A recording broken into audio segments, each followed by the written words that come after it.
Hello learners, നമ്മളിന്ന് discuss ചെയ്യുന്നത് discipline specific elective കോഴ്സായ ഓർഗനൈസേഷണൽ ബിഹേവിയർ എന്നുള്ള സബ്ജക്റ്റ് ആണ്. The course code is B23PY01DE. Organisational behaviour എന്താണെന്ന് പറഞ്ഞു തുടങ്ങുന്നതിന് മുന്നേ നമുക്ക് പരിചയമായ ഒരു വാക്കാണ് ഓർഗനൈസേഷൻ, അല്ലെ? ഓർഗനൈസേഷൻ കേൾക്കുമ്പോൾ എന്താണ് പെട്ടെന്ന് മനസ്സിലോട്ട് വരുന്നത്? ചിലപ്പോ ചില ബിസിനസ് സ്ഥാപനങ്ങളായിരിക്കാം, അല്ലെങ്കിൽ ചില ജോലി ചെയ്യുന്ന സ്ഥാപനമായിരിക്കാം, അല്ലെങ്കിൽ സ്കൂളാവാം, ഹോസ്പിറ്റലാവാം. ഇതൊക്കെ ഒരു ഓർഗനൈസേഷൻ ഉദാഹരണങ്ങളാണ്, അല്ലെ? എന്താണ് ഓർഗനൈസേഷണൽ ബിഹേവിയർ എന്നുള്ളതാണ്. അതിന്റെ ഒരു ഫോർമൽ ഡെഫിനിഷൻ ആണ് നമ്മൾ ആദ്യം നോക്കുന്നത്. ഓർഗനൈസേഷണൽ ബിഹേവിയറിനെ നമുക്ക് ഇങ്ങനെ ഡിഫൈൻ ചെയ്യാം. It is the field of study that investigates the impact that individuals, groups, and structure have on behavior within organizations for the purpose of applying such knowledge toward improving an organization's effectiveness. എക്സാമിന് organisational behaviour എന്താണ്, അല്ലെങ്കിൽ define organisational behaviour എന്ന് പറഞ്ഞു കഴിഞ്ഞാൽ ഈ റോബിൻസണിന്റെ 2019 ഈ ഒരു definition ആയിരിക്കണം നിങ്ങൾ എഴുതേണ്ടത്. ഓക്കെ, എന്താണ് ഓർഗനൈസേഷൻ ബിഹേവിയർ എന്ന് പറയുന്നത്? ഒന്നാമതായി പറയുന്നു, it is a field of study. ആദ്യമായിട്ട് പറയണം, അതൊരു ഫീൽഡ് ഓഫ് സ്റ്റഡി ആണ്. എന്തിനെ പറ്റി പഠിക്കുന്ന സ്റ്റഡിയാണ്? It studies it investigates the impact that individuals, groups and structure have on the behaviour within organisation. ആൾക്കാരെ പറ്റിയും ആൾക്കാർ ചേർന്നുണ്ടാകുന്ന ഗ്രൂപ്പുകളെ പറ്റിയും ഒരു ഓർഗനൈസേഷന്റെ മൊത്തത്തിലുള്ള സ്ട്രക്ചറിനെ പറ്റിയും ഉള്ള പഠനമാണ്. അല്ലെങ്കിൽ ഈ ആൾക്കാർ ചേർന്നുണ്ടാവുന്ന ഗ്രൂപ്പും അതിന്റെ സ്ട്രക്ചറും ഒരു ഓർഗനൈസേഷനകത്ത് ഉണ്ടാക്കുന്ന സ്വാധീനം എന്താണ് എന്ന് പഠിക്കുന്ന ഒരു ഫീൽഡാണ് ഓർഗനൈസേഷണൽ ബിഹേവിയർ. എന്തിനു വേണ്ടിയിട്ടാണ് ഈ പഠനം നടത്തുന്നത് എന്നും കൂടെ പറഞ്ഞു വയ്ക്കണം. For the purpose of applying such knowledge toward improving an organisation's effectiveness. ഏതൊരു ഓർഗനൈസേഷന്റെയും കാര്യക്ഷമമായിട്ടുള്ള പ്രവർത്തനത്തിലോട്ട് നയിക്കുന്നതിന് വേണ്ടി ആൾക്കാരെ പറ്റിയും ഗ്രൂപ്പുകളെ പറ്റിയും സ്ട്രക്ചറിനെ പറ്റിയും ഒക്കെ പഠിക്കുക. ആ പഠിച്ച അല്ലെങ്കിൽ ആ പഠനത്തിൽ കൂടെ കിട്ടിയ അറിവുകൾ ഒരു ഓർഗനൈസേഷന്റെ കാര്യക്ഷമതയ്ക്ക് വേണ്ടിയിട്ട് ഉപയോഗിക്കുക. ഇതിനെയാണ് ഈ ഒരു ഫീൽഡിനെയാണ് ഇങ്ങനെ പഠിക്കുന്ന ഫീൽഡിനെയാണ് ഓർഗനൈസേഷൻ ബിഹേവിയർ എന്ന് പറയുന്നത്. ഒന്നാമതായി, ഓർഗനൈസേഷൻ ബിഹേവിയർ ഒരു ഫീൽഡ് ഓഫ് സ്റ്റഡിയാണ്. ആൾക്കാരെ പറ്റിയും ഗ്രൂപ്പിനെ പറ്റിയും ഓർഗനൈസേഷന്റെ മൊത്തത്തിലുള്ള സ്ട്രക്ചറിനെ പറ്റിയും അല്ലെങ്കിൽ ഇതിന്റെ മൂന്നിന്റെ സ്വാധീനത്തെ പറ്റി പഠിക്കുന്ന ഒരു ഫീൽഡ് ഓഫ് സ്റ്റഡിയാണ്. എന്തിനു വേണ്ടിയിട്ടാണ് ഇങ്ങനെ പഠനം നടത്തുന്നത്? ഇങ്ങനെ പഠിക്കുന്നതിൽ നിന്ന് കിട്ടുന്ന അറിവുകൾ ആ ഓർഗനൈസേഷന്റെ കാര്യക്ഷമമായിട്ടുള്ള പ്രവർത്തനത്തിലോട്ട് നയിക്കുന്നതിന് വേണ്ടി ഈ അറിവുകൾ പ്രയോജനപ്പെടുത്തുക.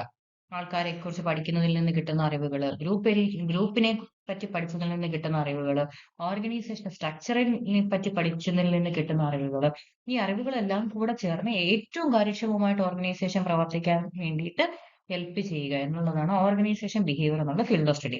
അപ്പൊ ഞാൻ വീണ്ടും പറയുന്നു, എക്സാം പോയിന്റ് ഓഫ് വ്യൂവിൽ നോക്കുമ്പോൾ എക്സാമിന് ഡിഫൈൻ ഓർഗനൈസേഷൻ ബിഹേവിയർ എന്ന് കണ്ടാൽ റോബിൻസണിന്റെ ഈ ഒരു ഡെഫിനിഷൻ ആയിരിക്കണം നിങ്ങൾ എഴുതേണ്ടത്. ഒരു ഡെഫിനിഷൻ എഴുതുമ്പോൾ അത് ആരാണ്? ഇപ്പൊ 2-3 ഡെഫിനിഷൻ നമ്മുടെ ടെക്സ്റ്റ് ബുക്കിൽ കൊടുത്തിട്ടുണ്ട്. ഏതെങ്കിലുമൊക്കെ ഡെഫിനിഷൻ, മെയിൻ ആയിട്ട് റോബിൻസണിന്റെ ഡെഫിനിഷൻ പഠിക്കുന്നതാണ് നല്ലത്. വളരെ ഒതന്റിക് ആയിട്ടുള്ള ഡെഫിനിഷൻ ആണ്. നമ്മൾ ഏത് ടെക്സ്റ്റ് ബുക്കിൽ നോക്കിയാലും ഈ ഒരു ഡെഫിനിഷൻ നമുക്ക് കാണാനും സാധിക്കും. ഓക്കെ, അപ്പോൾ ആ ഡെഫിനിഷൻ പഠിക്കുമ്പോൾ വളരെ ക്ലിയർ കട്ട് ആയിട്ട് അതിന്റെ പല പല എലമെന്റുകളായിട്ട് ശ്രദ്ധിച്ച് പഠിക്കുക. ഓക്കെ, നമ്മൾ കുറച്ചും കൂടി ഡെഫിനിഷനെ ഒന്ന് മനസ്സിലാക്കാൻ വേണ്ടിയിട്ട് ആ ഡെഫിനിഷനകത്ത് പല പല പാർട്സിനെ പറ്റിയാണ് ഒന്നുകൂടെ ജസ്റ്റ് പറയുന്നത്. ആദ്യമായിട്ട് പറയുന്നു, ഓർഗനൈസേഷൻ ബിഹേവിയർ എന്താണെന്ന് നമ്മൾ പറഞ്ഞത്, organisation behaviour is A field of study. അതായത് ഏതൊരു റെക്കഗ്നൈസ്ഡ് അക്കാഡമിക് ഡിസിപ്ലിൻ പോലെയും സൈക്കോളജിയോ സോഷ്യോളജിയോ എക്കണോമിക്സോ പൊളിറ്റിക്കൽ സയൻസോ ഒക്കെ പോലെയുള്ള ഒരു ഡിസ്റ്റിങ്ക്ട് ഫീൽഡ് ഓഫ് സ്റ്റഡിയാണ് ഓർഗനൈസേഷണൽ ബിഹേവിയർ എന്ന് പറയുന്നത്. ഓക്കെ, ഇനി ഈ ഫീൽഡിൽ എന്താണ് നടക്കുന്നത്? OB studies the impact of individuals, groups, organizational structure have on behavior within the workplace. അതായത് ആൾക്കാരെ പറ്റിയും ഗ്രൂപ്പുകളെ പറ്റിയും ഓർഗനൈസേഷൻ സ്ട്രക്ചറിനെ പറ്റിയും ഒക്കെയുള്ള പഠനമാണ് ഈ ഒരു ഫീൽഡിൽ നടക്കുന്നത്. അല്ലെങ്കിൽ ഈ 3 കാര്യങ്ങളുടെ സ്വാധീനം എങ്ങനെയാണ് ഒരു ഓർഗനൈസേഷന്റെ ഒരു വർക്ക് പ്ലേസിലെ പെരുമാറ്റങ്ങളെ ഈ കാര്യങ്ങളൊക്കെ എങ്ങനെയാണ് സ്വാധീനിക്കുന്നത് എന്നതിനെ പറ്റിയുള്ള ഒരു പഠനമാണ്. ഇനി എന്തിനു വേണ്ടിയിട്ടാണ് ഈ പഠനങ്ങൾ നടത്തുന്നത്? Organization behavior explain how individual groups and organization factors influence workplace behavior. ഈ പഠനം എന്ന് പറഞ്ഞാൽ അതിനകത്ത് നടക്കുന്നത് ആൾക്കാരും ഗ്രൂപ്പുകളും ഓർഗനൈസേഷനും സ്ട്രക്ചറും ഒക്കെ എന്തൊക്കെ ഇൻഫ്ലുവൻസ് ആണ് ഒരു ഓർഗനൈസേഷനകത്തുള്ളത്, ഒരു വർക്ക് പ്ലേസിലുള്ളത് എന്നതിനെ പറ്റിയുള്ള പഠനമാണ്. എന്തിനാണ് പഠിക്കുന്നത്? To apply or these knowledge toward improving an organisation's effectiveness. അപ്പൊ ഇങ്ങനെ പഠിച്ചു കിട്ടുന്ന അറിവുകൾ, ഈ പഠനത്തിൽ കൂടെ കിട്ടുന്ന അറിവുകൾ ഒരു ഓർഗനൈസേഷന്റെ കാര്യക്ഷമമായ പ്രവർത്തനത്തിലോട്ട് നയിക്കുന്നതിന് വേണ്ടിയിട്ട് ഉപയോഗിക്കാൻ വേണ്ടിയിട്ടാണ് പഠനങ്ങൾ നടത്തുന്നത്. ഓക്കെ, അപ്പോൾ കറക്റ്റ് ആയിട്ട് ആ ഡെഫിനിഷൻ ഓർത്തിരിക്കുക. എക്സാമിന് എന്തായാലും ഓർഗനൈസേഷൻ ഓഫ് ബിഹേവിയറിന്റെ ഡെഫിനിഷൻ ചോദിക്കും. റോബിൻസൺ 2019 എന്ന് പറഞ്ഞിട്ട് ഈ ഒരു ഡെഫിനിഷൻ ചോദിക്കുക. കുറച്ചും കൂടി ഇലാബറേറ്റീവ് ആയിട്ട് 2 മാർക്കിനോ 4 മാർക്കിനോ ഒക്കെ ആണെങ്കിൽ ചോദിക്കുന്നതെങ്കിൽ നിങ്ങൾ അതിന്റെ ഒരു ഡെഫിനിഷൻ എഴുതിയതിനു ശേഷം 2, 3, ഒരു 4 സബ് പാർട്ടുകളായിട്ട് ഫീൽഡ് ഓഫ് സ്റ്റഡി ആണെന്നും ആൾക്കാരെ കുറിച്ചും ഗ്രൂപ്പുകളെ പറ്റിയും ഓർഗനൈസേഷൻ സ്ട്രക്ചറിനെ പറ്റിയും പഠിക്കുകയാണെന്നും ഈ പഠനം എന്തിനു വേണ്ടിയിട്ടാണ്, ഒരു വർക്ക് പ്ലേസിൽ എങ്ങനെയാണ് ഇവരുടെ പെരുമാറ്റങ്ങൾ വർക്ക് പ്ലേസിനെ സ്വാധീനിക്കുന്നതെന്ന് മനസ്സിലാക്കുന്നതാണെന്നും ഈ മനസ്സിലാക്കൽ ഓർഗനൈസേഷന്റെ ഇഫക്റ്റീവ്നെസ്സിലോട്ട് നയിക്കാൻ വേണ്ടിയിട്ട് ഹെൽപ്പ് ചെയ്യാൻ ഉപയോഗിക്കുക എന്നുള്ളതാണെന്നൊക്കെ പറഞ്ഞു വയ്ക്കുക. ഇനി 4 മാർക്ക് ക്വസ്റ്റ്യൻ ഒക്കെ ആണെങ്കിൽ വേറെ ഏതെങ്കിലുമൊക്കെ ഡെഫിനിഷൻസോടെ നിങ്ങൾക്ക് അതിന്റെ കൂടെ ആഡ് ചെയ്യാം. അങ്ങനെ അനതൊരു ഡെഫിനേഷൻ ആണ് എൽ.എം. പ്രസാദ്. അദ്ദേഹം പറയുന്നതും എല്ലാവരും പറയുന്നത് ഏകദേശം ഒരേ കാര്യങ്ങളാണ്, പക്ഷെ അവരുടേതായ രീതിയിൽ ഡിഫൈൻ ചെയ്യുന്നു എന്നത് മാത്രമേ ഉള്ളൂ. Okay, organization behavior can be defined as a study and application of knowledge about human behavior related to other elements of the organization, such as structure, technology, social systems, etc. അപ്പോൾ ഇവിടെയും ആൾക്കാരുടെ അല്ലെങ്കിൽ പെരുമാറ്റങ്ങളെ കുറിച്ചുള്ള ഒരു പഠനമാണ്. ഓർഗനൈസേഷന്റെ പല എലമെന്റ്സിനെ പറ്റിയിട്ടുള്ള, ഓർഗനൈസേഷൻ സ്ട്രക്ചറിനെയും ടെക്നോളജിയെയും സിസ്റ്റത്തെയും ഒക്കെ എങ്ങനെയാണ് ആൾക്കാരുടെ പെരുമാറ്റങ്ങൾ സ്വാധീനിക്കുന്നത് എന്നതിനെ പറ്റിയുള്ള ഒരു പഠനമാണെന്നാണ് എൽ.എം. പ്രസാദ് പറഞ്ഞത്. അസ്വാദപ്പ പറയുന്നത് organisation behaviour is the study of human behaviour in organisation settings of the interface between human behaviour and organisation and of the organisation itself. Organisation behaviour എന്ന് പറയുന്നത് ആൾക്കാരുടെ പെരുമാറ്റത്തെ പറ്റിയും ഒരു ഓർഗനൈസേഷന്റെ സെറ്റിംഗ്സിനകത്ത് ആൾക്കാരുടെ പെരുമാറ്റങ്ങൾ എങ്ങനെയാണ്, ആ പെരുമാറ്റ രീതികളെ പറ്റിയും ആ ഓർഗനൈസേഷനെയൊക്കെ വളരെ സയന്റിഫിക് ആയിട്ട് പഠിക്കുന്ന ഒരു ഫീൽഡാണ് എന്നാണ് അസ്വാദപ്പ പറഞ്ഞത്. ജോൺ ഡബ്ല്യു ന്യൂസ്റ്റോം പറയുന്നത് organisation behaviour is A systematic study and careful application of knowledge about how people as individuals and as groups act within organisation. അപ്പൊ ജോൺ ഡബ്ല്യു ന്യൂസ്റ്റോം പറയുന്നത് വളരെ സിസ്റ്റമാറ്റിക് ആയിട്ടുള്ള സയന്റിഫിക് ആയിട്ടുള്ള ഒരു പഠനമാണ്. ആ പഠനത്തിൽ കൂടെ കിട്ടിയ അറിവുകൾ അവിടെ അപ്ലൈ ചെയ്യുന്നുമുണ്ട്. എന്തിനെ പറ്റിയുള്ള പഠനമാണെന്നാണ് അദ്ദേഹം പറയുന്നത്? ആൾക്കാരെ പറ്റിയും ഗ്രൂപ്പിനെ പറ്റിയും. ആൾക്കാർ ചേർന്നുണ്ടാകുന്ന ഗ്രൂപ്പും ഒരു ഓർഗനൈസേഷനകത്ത് എങ്ങനെയാണ് പെരുമാറുന്നത് എന്നതിനെ പറ്റി സയന്റിഫിക് ആയിട്ട് പഠിക്കുന്ന ഒരു ശാസ്ത്രശാഖയാണ് ഓർഗനൈസേഷൻ ബിഹേവിയർ എന്നാണ് ജോൺ ഡബ്ല്യു ന്യൂസ്റ്റോം പറഞ്ഞത്. ഓക്കെ, അപ്പോ ഇത്രയാണ് ഓർഗനൈസേഷൻ ബിഹേവിയറിന്റെ ഡെഫിനിഷൻ. അടുത്തതായിട്ട് നമ്മൾ പറയുന്നത് scope of organisational behaviour.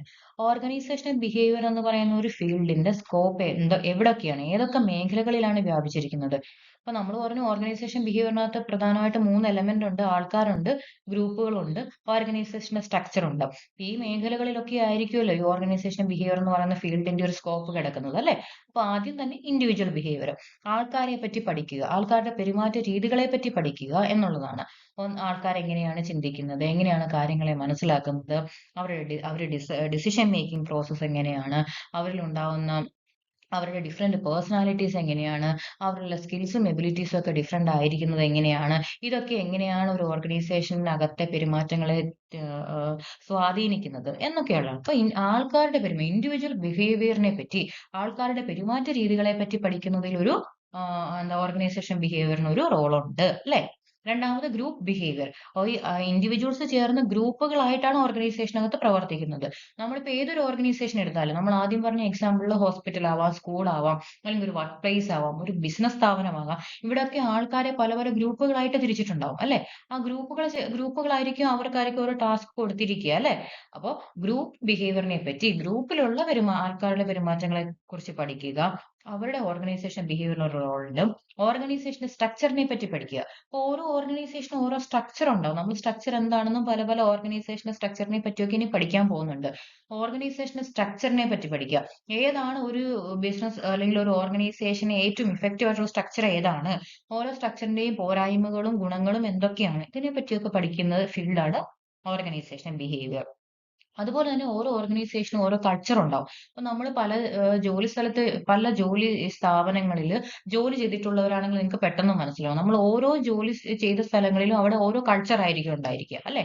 Organisation culture എന്താന്നൊക്കെ നമ്മൾ വരും യൂണിറ്റുകളിൽ വിശദമായിട്ട് പഠിക്കുന്നുണ്ട്. അപ്പോൾ ഓർഗനൈസേഷനെ കൾച്ചറിനെ പറ്റി മനസ്സിലാക്കുന്നതിൽ ഓർഗനൈസേഷൻ ബിഹേവിയർ എന്ന് പറയുന്ന ഫീൽഡിന് ഒരു റോൾ ഉണ്ട്. അതുപോലെ ലീഡർഷിപ്പ് ആൻഡ് മാനേജ്മെന്റ്, ലീഡർഷിപ്പിനെ പറ്റി പഠിക്കുന്നു, മാനേജ്മെന്റിനെ പറ്റി പഠിക്കുന്നു, ഓരോ ഓർഗനൈസേഷനകത്ത് നിലനിൽക്കുന്ന കമ്മ്യൂണിക്കേഷനെ പറ്റി പഠിക്കുന്നു. എങ്ങനെയാണ് കമ്മ്യൂണിക്കേഷൻ നടക്കുന്നത്? ഇഫക്റ്റീവ് ആയിട്ടുള്ള കമ്മ്യൂണിക്കേഷന് നെസസറി ആയിട്ടുള്ള കാര്യങ്ങൾ എന്തൊക്കെയാണ്? കമ്മ്യൂണിക്കേഷന്റെ ബാരിയേഴ്സ് എന്തൊക്കെ ആവാം? അല്ലെങ്കിൽ അത് എങ്ങനെയൊക്കെ മറികടക്കാം? ഇതിനെയൊക്കെ പറ്റിയൊക്കെ ഓർഗനൈസേഷൻ ബിഹേവിയർ പഠിക്കുന്നുണ്ട്. അടുത്തത് ചേഞ്ച് ആൻഡ് ഡെവലപ്മെന്റ്. ഒരു ഓർഗനൈസേഷനിൽ ചേഞ്ച് എങ്ങനെ കൊണ്ടുവരാം? അല്ലെങ്കിൽ ഒരു ഓർഗനൈസേഷൻ എങ്ങനെ ഡെവലപ്പ് ചെയ്യാം? അതുപോലെ technology and innovation. Technological advancement അല്ലെങ്കിൽ പുതിയ പുതിയ ഇന്നോവേറ്റീവ് ആയിട്ടുള്ള ഇന്നോവേഷൻസ് വരുമ്പോൾ അതെങ്ങനെയാണ് ഓർഗനൈസേഷനകത്ത് കൊണ്ടുവരേണ്ടത്? ഇതിനെപ്പറ്റി മനസ്സിലാക്കുന്നതിൽ ഓർഗനൈസേഷൻ ബിഹേവിയർ എന്ന് പറയുന്ന ഫീൽഡിന് ഒരു വളരെ കാര്യക്ഷമമായിട്ടുള്ള റോൾ ഉണ്ട്. അതുപോലെ എക്സ്റ്റേണൽ എൻവയോൺമെന്റ്. ഏതൊരു ഓർഗനൈസേഷനും അത് നിൽക്കുന്ന എക്സ്റ്റേണൽ എൻവയോൺമെന്റുമായിട്ട് ബന്ധപ്പെട്ടാണ് ഇരിക്കുന്നത് അല്ലേ? അപ്പോൾ എക്സ്റ്റേണൽ എൻവയോൺമെന്റിനെ കുറിച്ച് മനസ്സിലാക്കുന്നതിലും OB എന്ന് പറയുന്ന ഫീൽഡിന് വളരെ റെലവെന്റ് ആയിട്ടുള്ള ഒരു റോൾ ഉണ്ട്. അപ്പോൾ സ്കോപ്പ് എന്നതുകൊണ്ട് ഉദ്ദേശിക്കുന്നത് ഓർഗനൈസേഷൻ ബിഹേവിയർ എന്ന് പറഞ്ഞ ഫീൽഡ് എവിടൊക്കെയാണ് റെലവെന്റ് ആയിരിക്കുന്നത്? ആൾക്കാരുടെ പെരുമാറ്റ രീതികളെ പറ്റി പഠിക്കുന്നതില്ല, ഗ്രൂപ്പുകളെ പറ്റി പഠിക്കുന്നത്, അതുപോലെ ഗ്രൂപ്പുകളെ പറ്റി പഠിക്കുന്നത്.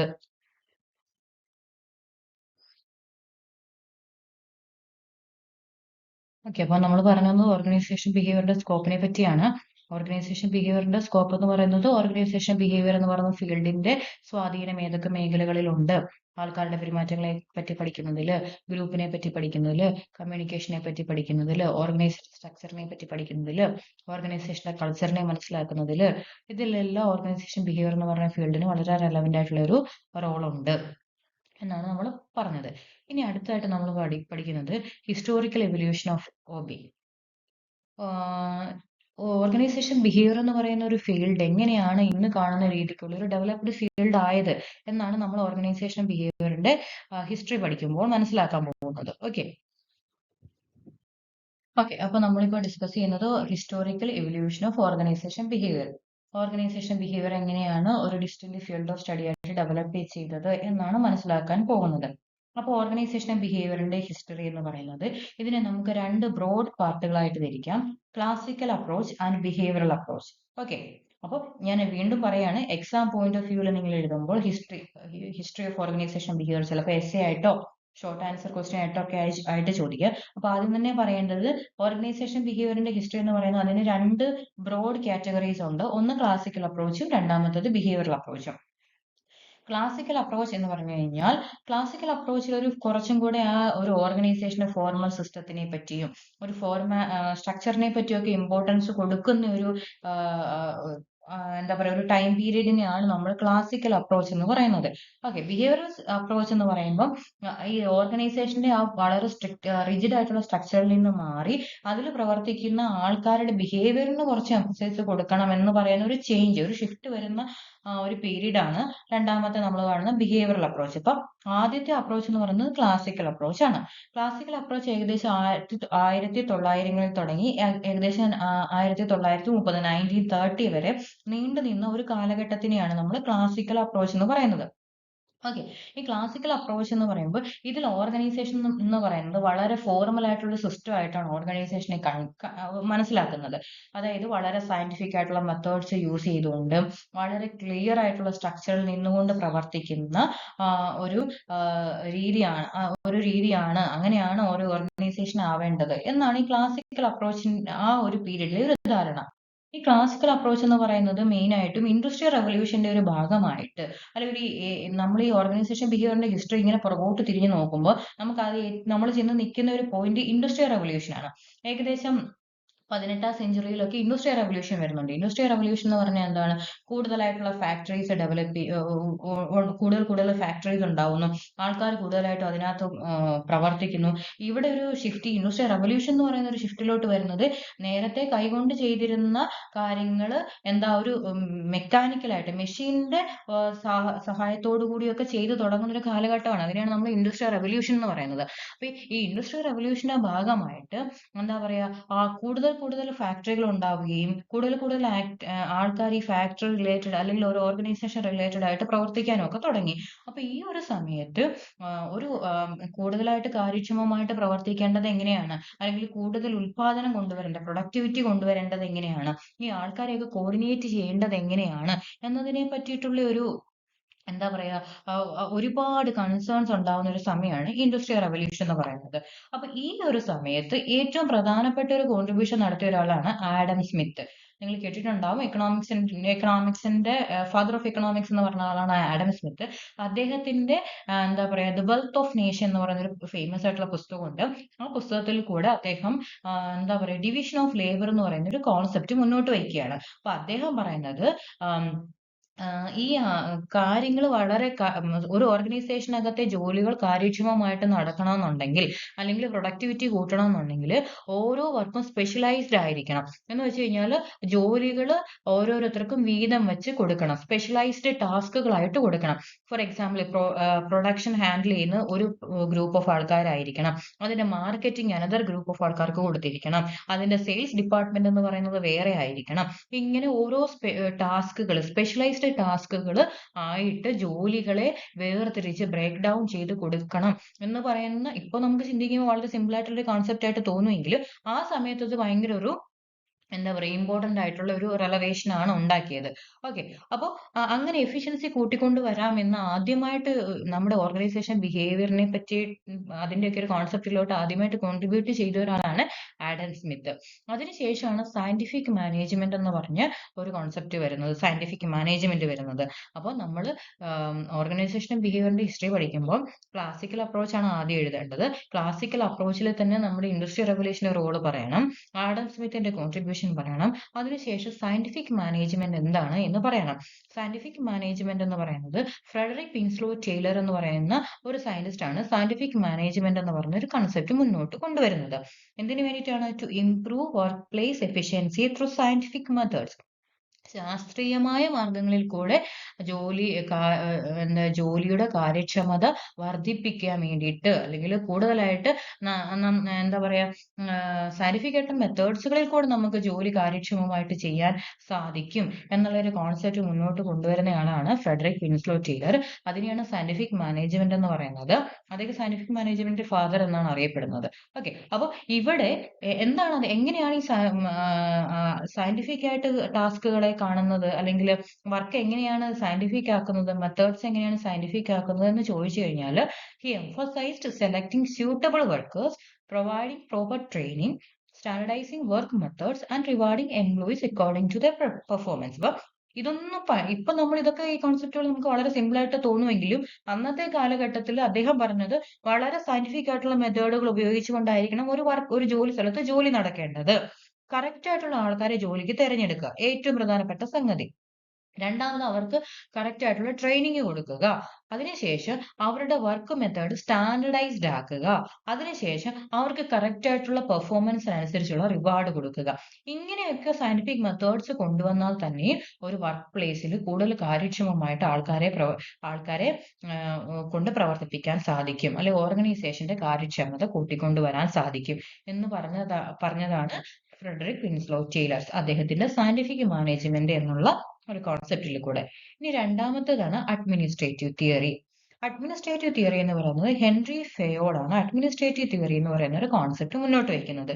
ഇത് ഫോക്കസ് ചെയ്യുന്നത് on the responsibilities of managers rather than workers. ഈ മുമ്പേ നമ്മുടെ സയന്റിഫിക് മാനേജ്മെന്റിൽ ടൈലർ പറഞ്ഞത് വർക്ക് സയന്റിഫിക് മെത്തേഡ്സിൽ കൂടെ വേണം വർക്ക് നടക്കാനെന്നാണ് പറഞ്ഞത്, അല്ലെ? അഡ്മിനിസ്ട്രേറ്റീവ് തിയറിയിൽ പറയുന്നത്, ഫെയോള് പറയുന്നത് മാനേജേഴ്സിന്റെ റോളിനെ പറ്റിയാണ്, വർക്കേഴ്സിന്റെ റോളിനെ പറ്റിയല്ല.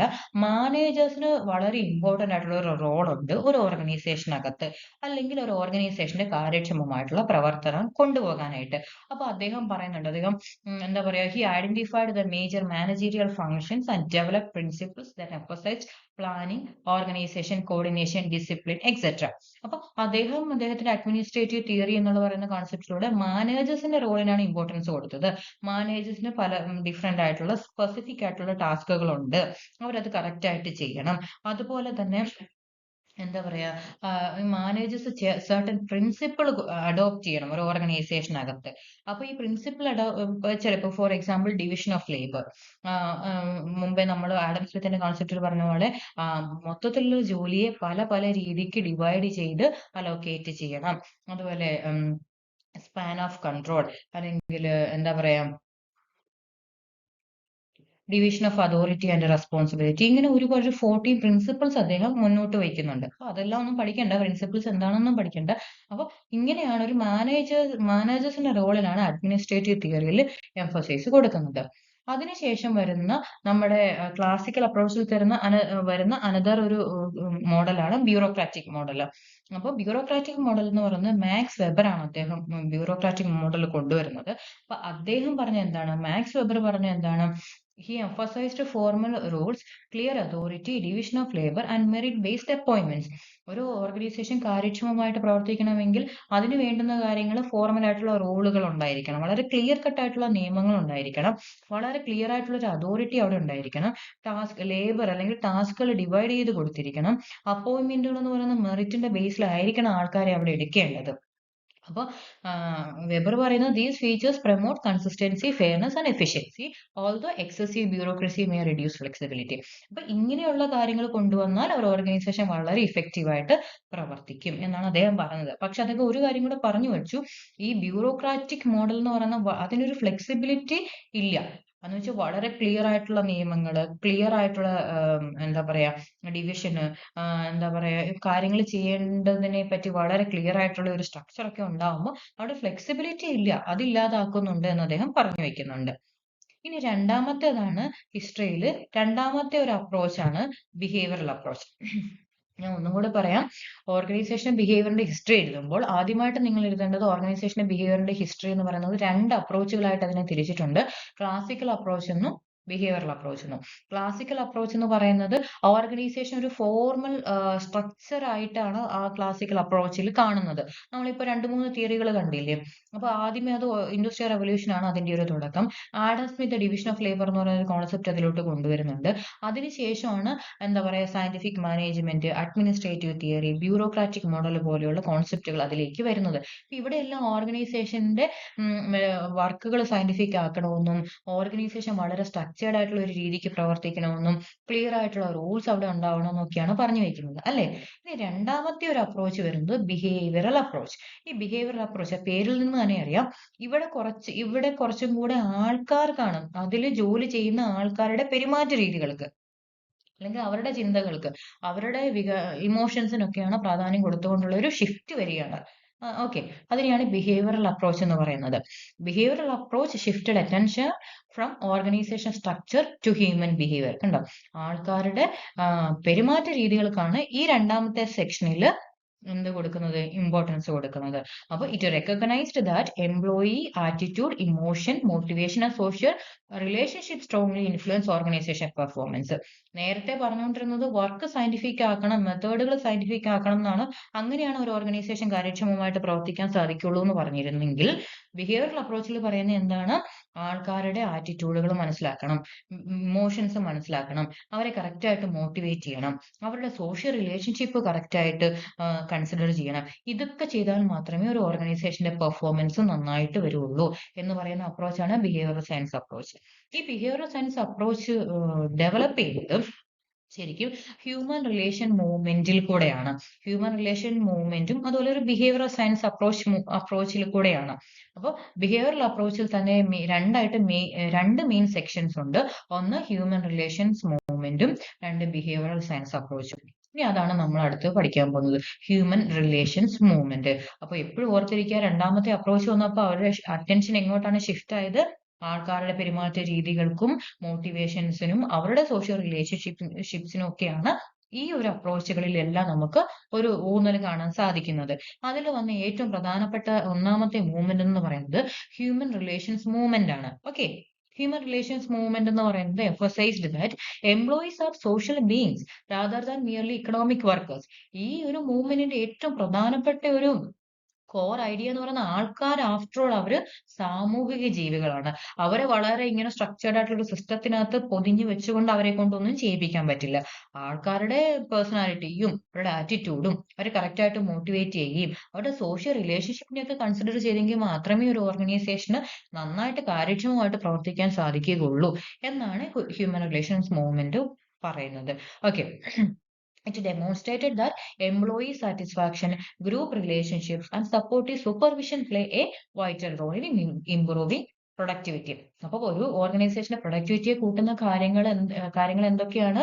ആൾക്കാർക്ക് സപ്പോർട്ടീവ് ആയിട്ടുള്ള സൂപ്പർവിഷൻ കൊടുക്കണം. സൂപ്പർവൈസ് ചെയ്യണം, പക്ഷെ സപ്പോർട്ടീവ് ആയിട്ടുള്ള സൂപ്പർവിഷൻ കൊടുക്കണം. അവരുടെ ഗ്രൂപ്പിന്റെ റിലേഷൻഷിപ്പുകളെ നന്നായിട്ട് പോകണം. അവർക്ക് നല്ല സാറ്റിസ്ഫൈഡ് ആയിരിക്കണം അവർ ജോലി ചെയ്യുന്നതിൽ. ഇതിനെയൊക്കെ കൺസിഡർ ചെയ്തെങ്കിൽ മാത്രമേ പ്രൊഡക്ടിവിറ്റി കൂട്ടിക്കൊണ്ട് വരാൻ സാധിക്കുകയുള്ളൂ എന്നാണ് ഹ്യൂമൻ റിലേഷൻസ് മൂവ്മെന്റ് പറയുന്നത്. ഈ ഹ്യൂമൻ റിലേഷൻസ് മൂവ്മെന്റ് പ്രധാനമായിട്ടും വരുന്നത് എൽട്ടൺ മേയോ എന്ന് പറഞ്ഞ ഒരു റിസർച്ചറുടെ കുറെ റിസർച്ചിന്റെ ഭാഗമായിട്ടാണ്. ഓക്കെ. അദ്ദേഹം നടത്തിയ സ്റ്റഡികളെ നമ്മൾ ഹോത്തോൺ സ്റ്റഡീസ് എന്നാ പറയുന്നത്. ഹോത്തോൺ സ്റ്റഡി, അതായത് വെസ്റ്റേൺ ഇലക്ട്രിക്കൽ കമ്പനി, ചിക്കാഗോയിലുള്ള വെസ്റ്റേൺ ഇലക്ട്രിക്കൽ കമ്പനിയിൽ നടന്ന ഒരു സീരീസ് ഓഫ് സ്റ്റഡീസ് ഉണ്ട്. കുറേ സ്റ്റഡികൾ നടത്തി. എൽട്ടൺ മേയോയുടെ എന്ന് പറയുന്ന റിസർച്ചറുടെ ഒരു മേൽനോട്ടത്തിൽ കുറേ സ്റ്റഡികൾ നടത്തിയിട്ടുണ്ട്. ആ സ്റ്റഡികളുടെയൊക്കെ ഫലമായിട്ടാണ് ഒരു ഹ്യൂമൻ റിലേഷൻസ് മൂവ്മെന്റ് ഉണ്ടാവുന്നത്. അപ്പോൾ ഈ സ്റ്റഡീനെയാണ് ഹോത്തോൺ പ്ലാന്റ് എന്ന് ആ സ്റ്റഡി നടന്നതിനെ പറയാം. അതുകൊണ്ടാണ് ഇതിനെ ഹോത്തോൺ സ്റ്റഡി എന്നറിയപ്പെടുന്നത്. ഓക്കെ. അപ്പൊ ഇവിടെ ഈ റിസർച്ച് എന്തിനു വേണ്ടിയിട്ടാണ് നടത്തിയതെന്ന് പറഞ്ഞു കഴിഞ്ഞാൽ, although the research initially examined physical working condition, it ultimately showed the social and psychological factors significantly influence employee performance. അപ്പൊ ഈ ഒരു സ്റ്റഡീസ് ഒക്കെ നടത്തിയത് എന്താ പറയാ, വർക്കിംഗ് കണ്ടീഷൻസ് എങ്ങനെയാണ് ആൾക്കാരുടെ പെർഫോമൻസിനെ തീരുമാനിക്കുന്നത് എന്ന് മനസ്സിലാക്കാൻ വേണ്ടിയിട്ടാണ്. ലൈറ്റ് കൂട്ടിക്കൊണ്ടുവരിക, ലൈറ്റ് നന്നായിട്ട് ലൈറ്റനിങ്ങിന്റെ ഒരു ഇൻഫ്ലുവൻസ് എന്താണ് ജോലി സ്ഥലത്ത് എന്നതിനൊക്കെ മനസ്സിലാക്കാൻ വേണ്ടിയിട്ടാണ് ഈ സ്റ്റഡികൾ, ഹോത്തോൺ സ്റ്റഡീസ് വന്നെങ്കിൽ പോലും അതിന്റെ റിസൾട്ട് പക്ഷേ എൻറ്റയർലി ഡിഫറെന്റ് ആയിരുന്നു. എന്ന് വെച്ച് കഴിഞ്ഞാൽ ഹ്യൂമൻ റിലേഷൻഷിപ്സിനൊക്കെ ഇമ്പോർട്ടൻസ് ഉണ്ട് പ്രൊഡക്ടിവിറ്റിയിൽ എന്ന് മനസ്സിലാക്കി തന്ന കുറെ സ്റ്റഡികളാണ് ഇനി നമ്മൾ കാണാൻ പോകുന്നത്. അതിൽ ഒന്നാമത്തെ സ്റ്റഡിയാണ് ഇല്ലൂമിനേഷൻ എക്സ്പെരിമെന്റ്. അപ്പൊ നിങ്ങൾ എക്സാമിന് എഴുതുമ്പോൾ ഹിസ്റ്ററി എഴുതുമ്പോൾ ഈ സ്റ്റഡികൾ, ഇപ്പൊ എല്ലാ സ്റ്റഡികളൊന്നും വളരെ ഡീറ്റെയിൽഡ് ആയിട്ട് എഴുതില്ലെങ്കിൽ പോലും ആ സ്റ്റഡി എന്താണ് അതിന്റെ ഒരു മെയിൻ ആയിട്ടുള്ള കോൺട്രിബ്യൂഷൻ എന്നെങ്കിലും പഠിച്ചിരിക്കണം കേട്ടോ. ഒന്നാമത്തെ സ്റ്റഡിയാണ് ഇല്ലൂമിനേഷൻ എക്സ്പെരിമെന്റ്. ഞാൻ മുമ്പേ പറഞ്ഞ പോലെ ഇല്ലൂമിനേഷൻ എക്സ്പെരിമെന്റ് എന്ന് പറയുന്നത് പ്രൊഡക്ടിവിറ്റിയും ലൈറ്റ്നിങ്ങും, അതായത് ആൾക്കാർ ജോലി ചെയ്യുന്നിടത്തെ വെളിച്ചം, പ്രകാശത്തിന്റെ ഒരു എന്താ പറയാ റോളും അവരുടെ പ്രൊഡക്ടിവിറ്റിയും തമ്മിൽ എന്തെങ്കിലും ബന്ധമുണ്ടോ എന്ന് അറിയാൻ വേണ്ടിയിട്ടാണ്. നമുക്കറിയാം, ഒരു ഇരുണ്ട റൂമിലിരുന്ന് വർക്ക് ചെയ്യുമ്പോഴാണോ, നല്ല വെളിച്ചവും കാറ്റും വെളിച്ചമുള്ള ഒരു റൂമിലിരുന്ന് വർക്ക് ചെയ്യുമ്പോഴാണോ നമുക്ക് നന്നായിട്ട് പ്രൊഡക്റ്റീവായിട്ട് വർക്ക് ചെയ്യാൻ സാധിക്കുക? ഇല്ലേ? നമുക്കതറിയാം. അപ്പൊ ഇത് നമ്മൾ ചിന്തിക്കണം 1924-ലാണ് ഹോത്തോൺ സ്റ്റഡീസ് ഒക്കെ നടക്കുന്നത് കേട്ടോ. അപ്പൊ അന്നത്തെ കാലത്ത് അപ്പൊ എങ്ങനെയാണ് പ്രൊഡക്ടിവിറ്റി നന്നായിട്ട് കൊണ്ടുവരാൻ പറ്റുക എന്ന് റിസർച്ച് ചെയ്തുകൊണ്ടിരിക്കുകയാണ്. പക്ഷെ ഇതിനകത്തെ ഒരു സർപ്രൈസിങ് ഫാക്ട് എന്ന് പറഞ്ഞു കഴിഞ്ഞാൽ എന്താണെന്നറിയുമോ? ഇവർ ഈ ലൈറ്റ്നിങ്ങിന്റെ ലെവൽസും പ്രൊഡക്ടിവിറ്റിയും മനസ്സിലാക്കാനാണ് സ്റ്റഡി നടത്തിയെങ്കിൽ പോലും അതിന്റെ റിസൾട്ട് എന്ന് പറയുന്നത്, പ്രൊഡക്ടിവിറ്റിനെ തീരുമാനിക്കുന്നത് ഈ എക്സ്റ്റേണൽ ഫാക്ടേഴ്സ് ഒന്നും അല്ല, ഹ്യൂമൻ റിലേഷൻഷിപ്പിന് അതിനകത്തൊരു റോൾ ഉണ്ട്. ഹ്യൂമൻ ഫാക്ടേഴ്സ് ആണ് അതിനകത്ത് ഏറ്റവും പ്രധാനമായിട്ടുള്ള പ്രൊഡക്ടിവിറ്റിനെ തീരുമാനിക്കുന്ന ഘടകം എന്നാണ് ഇല്ലൂമിനേഷൻ എക്സ്പെരിമെന്റിൽ കൂടെ മനസ്സിലായത്. അതുപോലെ തന്നെ പിന്നെ കുറെ സീരീസ് ഓഫ് സ്റ്റഡി എന്ന് പറഞ്ഞു കഴിഞ്ഞാൽ എന്താ പറയാ, ഇല്ലൂമിനേഷൻ സ്റ്റഡി വന്നു. അതിനുശേഷം ഏകദേശം കുറച്ച് വർഷം കഴിഞ്ഞപ്പോൾ relay assembly test room experiment വന്നു. അതിനുശേഷം വേറെ അങ്ങനെ ഒരു 3-4 സ്റ്റഡികൾ തുടർച്ചയായിട്ട് എൽട്ടൺ മേയോയുടെ ഗൈഡൻസിൽ നടക്കുന്നുണ്ട്. അപ്പൊ രണ്ടാമത്തെ സ്റ്റഡിയാണ് relay assembly test room experiment എന്ന് പറയുന്നത്. അപ്പൊ ഈ എക്സ്പെരിമെന്റ് എന്ന് പറയുന്നത് conducted changes such as rest breaks, refreshments, and shorter working hours. അപ്പൊ productivity improved even after these benefits were removed, indicating that attention, cooperation, sense of belonging had a greater influence. അപ്പൊ രണ്ടാമത്തെ study എന്ന് പറയുന്നത് relay assembly test room experiment ആണ്. ഈ എക്സ്പെരിമെന്റിൽ എന്താ പറയാ, refreshments കൊടുക്കുന്നതോ അല്ലെങ്കിൽ ബ്രേക്ക് കൊടുക്കുന്നതോ ഇതിന്റെയൊക്കെ സ്വാധീനമുണ്ടോ പ്രൊഡക്ടിവിറ്റിയിൽ എന്ന് മനസ്സിലാക്കാൻ വേണ്ടിയിട്ടാണ് സ്റ്റഡി നടത്തുന്നത്. പക്ഷേ ഇവിടെയും സ്റ്റഡിയുടെ റിസൾട്ട് എന്തായിരുന്നു? ഇങ്ങനത്തെ കാര്യങ്ങൾ റിഫ്രഷ്മെന്റ്സ് കൊടുത്തില്ലെങ്കിലും ബ്രേക്കുകൾ കൊടുത്തില്ലെങ്കിലും ഇതൊന്നും അല്ല അവരുടെ പ്രൊഡക്ടിവിറ്റിനെ തീരുമാനിക്കുന്ന ഘടകങ്ങള്. എന്താ പറയാ, ഒരു സെൻസ് ഓഫ് ബിലോങ്ങിങ് അവിടെ ഉണ്ട്. നമ്മളൊരു ഗ്രൂപ്പാണ്, നമുക്ക് നന്നായിട്ട് പെർഫോം ചെയ്യണം എന്നൊരു സെൻസ് ഓഫ് ബിലോങ്ങിങ് ഉണ്ടെങ്കിൽ എന്താ പറയാ, ഈ ഫിസിക്കൽ വർക്കിംഗ് കണ്ടീഷൻസിനെ കഴിഞ്ഞും ഒക്കെ സ്വാധീനം നമ്മുടെ ഹ്യൂമൻ ഫാക്ടേഴ്സിനാണ് എന്നുള്ളതാണ് രണ്ടാമത്തെ സ്റ്റഡിയിൽ നിന്നും മനസ്സിലായത്. അതുപോലെ തന്നെയാണ് മൂന്നാമത്തെ ബാങ്ക് വയറിംഗ് റൂം സ്റ്റഡി. അപ്പോൾ this study revealed that informal group norms influenced employees more strongly than financial incentives. മൂന്നാമത്തെ സ്റ്റഡിയുടെയും ഒരു പ്രധാനപ്പെട്ട കണ്ടെത്തൽ എന്ന് പറയുന്നത് ആൾക്കാരുടെ ഒരു ഗ്രൂപ്പായിട്ട് പ്രവർത്തിക്കുമ്പോൾ ചില ഇൻഫോർമൽ ഗ്രൂപ്പ് നോംസുകൾ ഉണ്ടാവുമല്ലോ.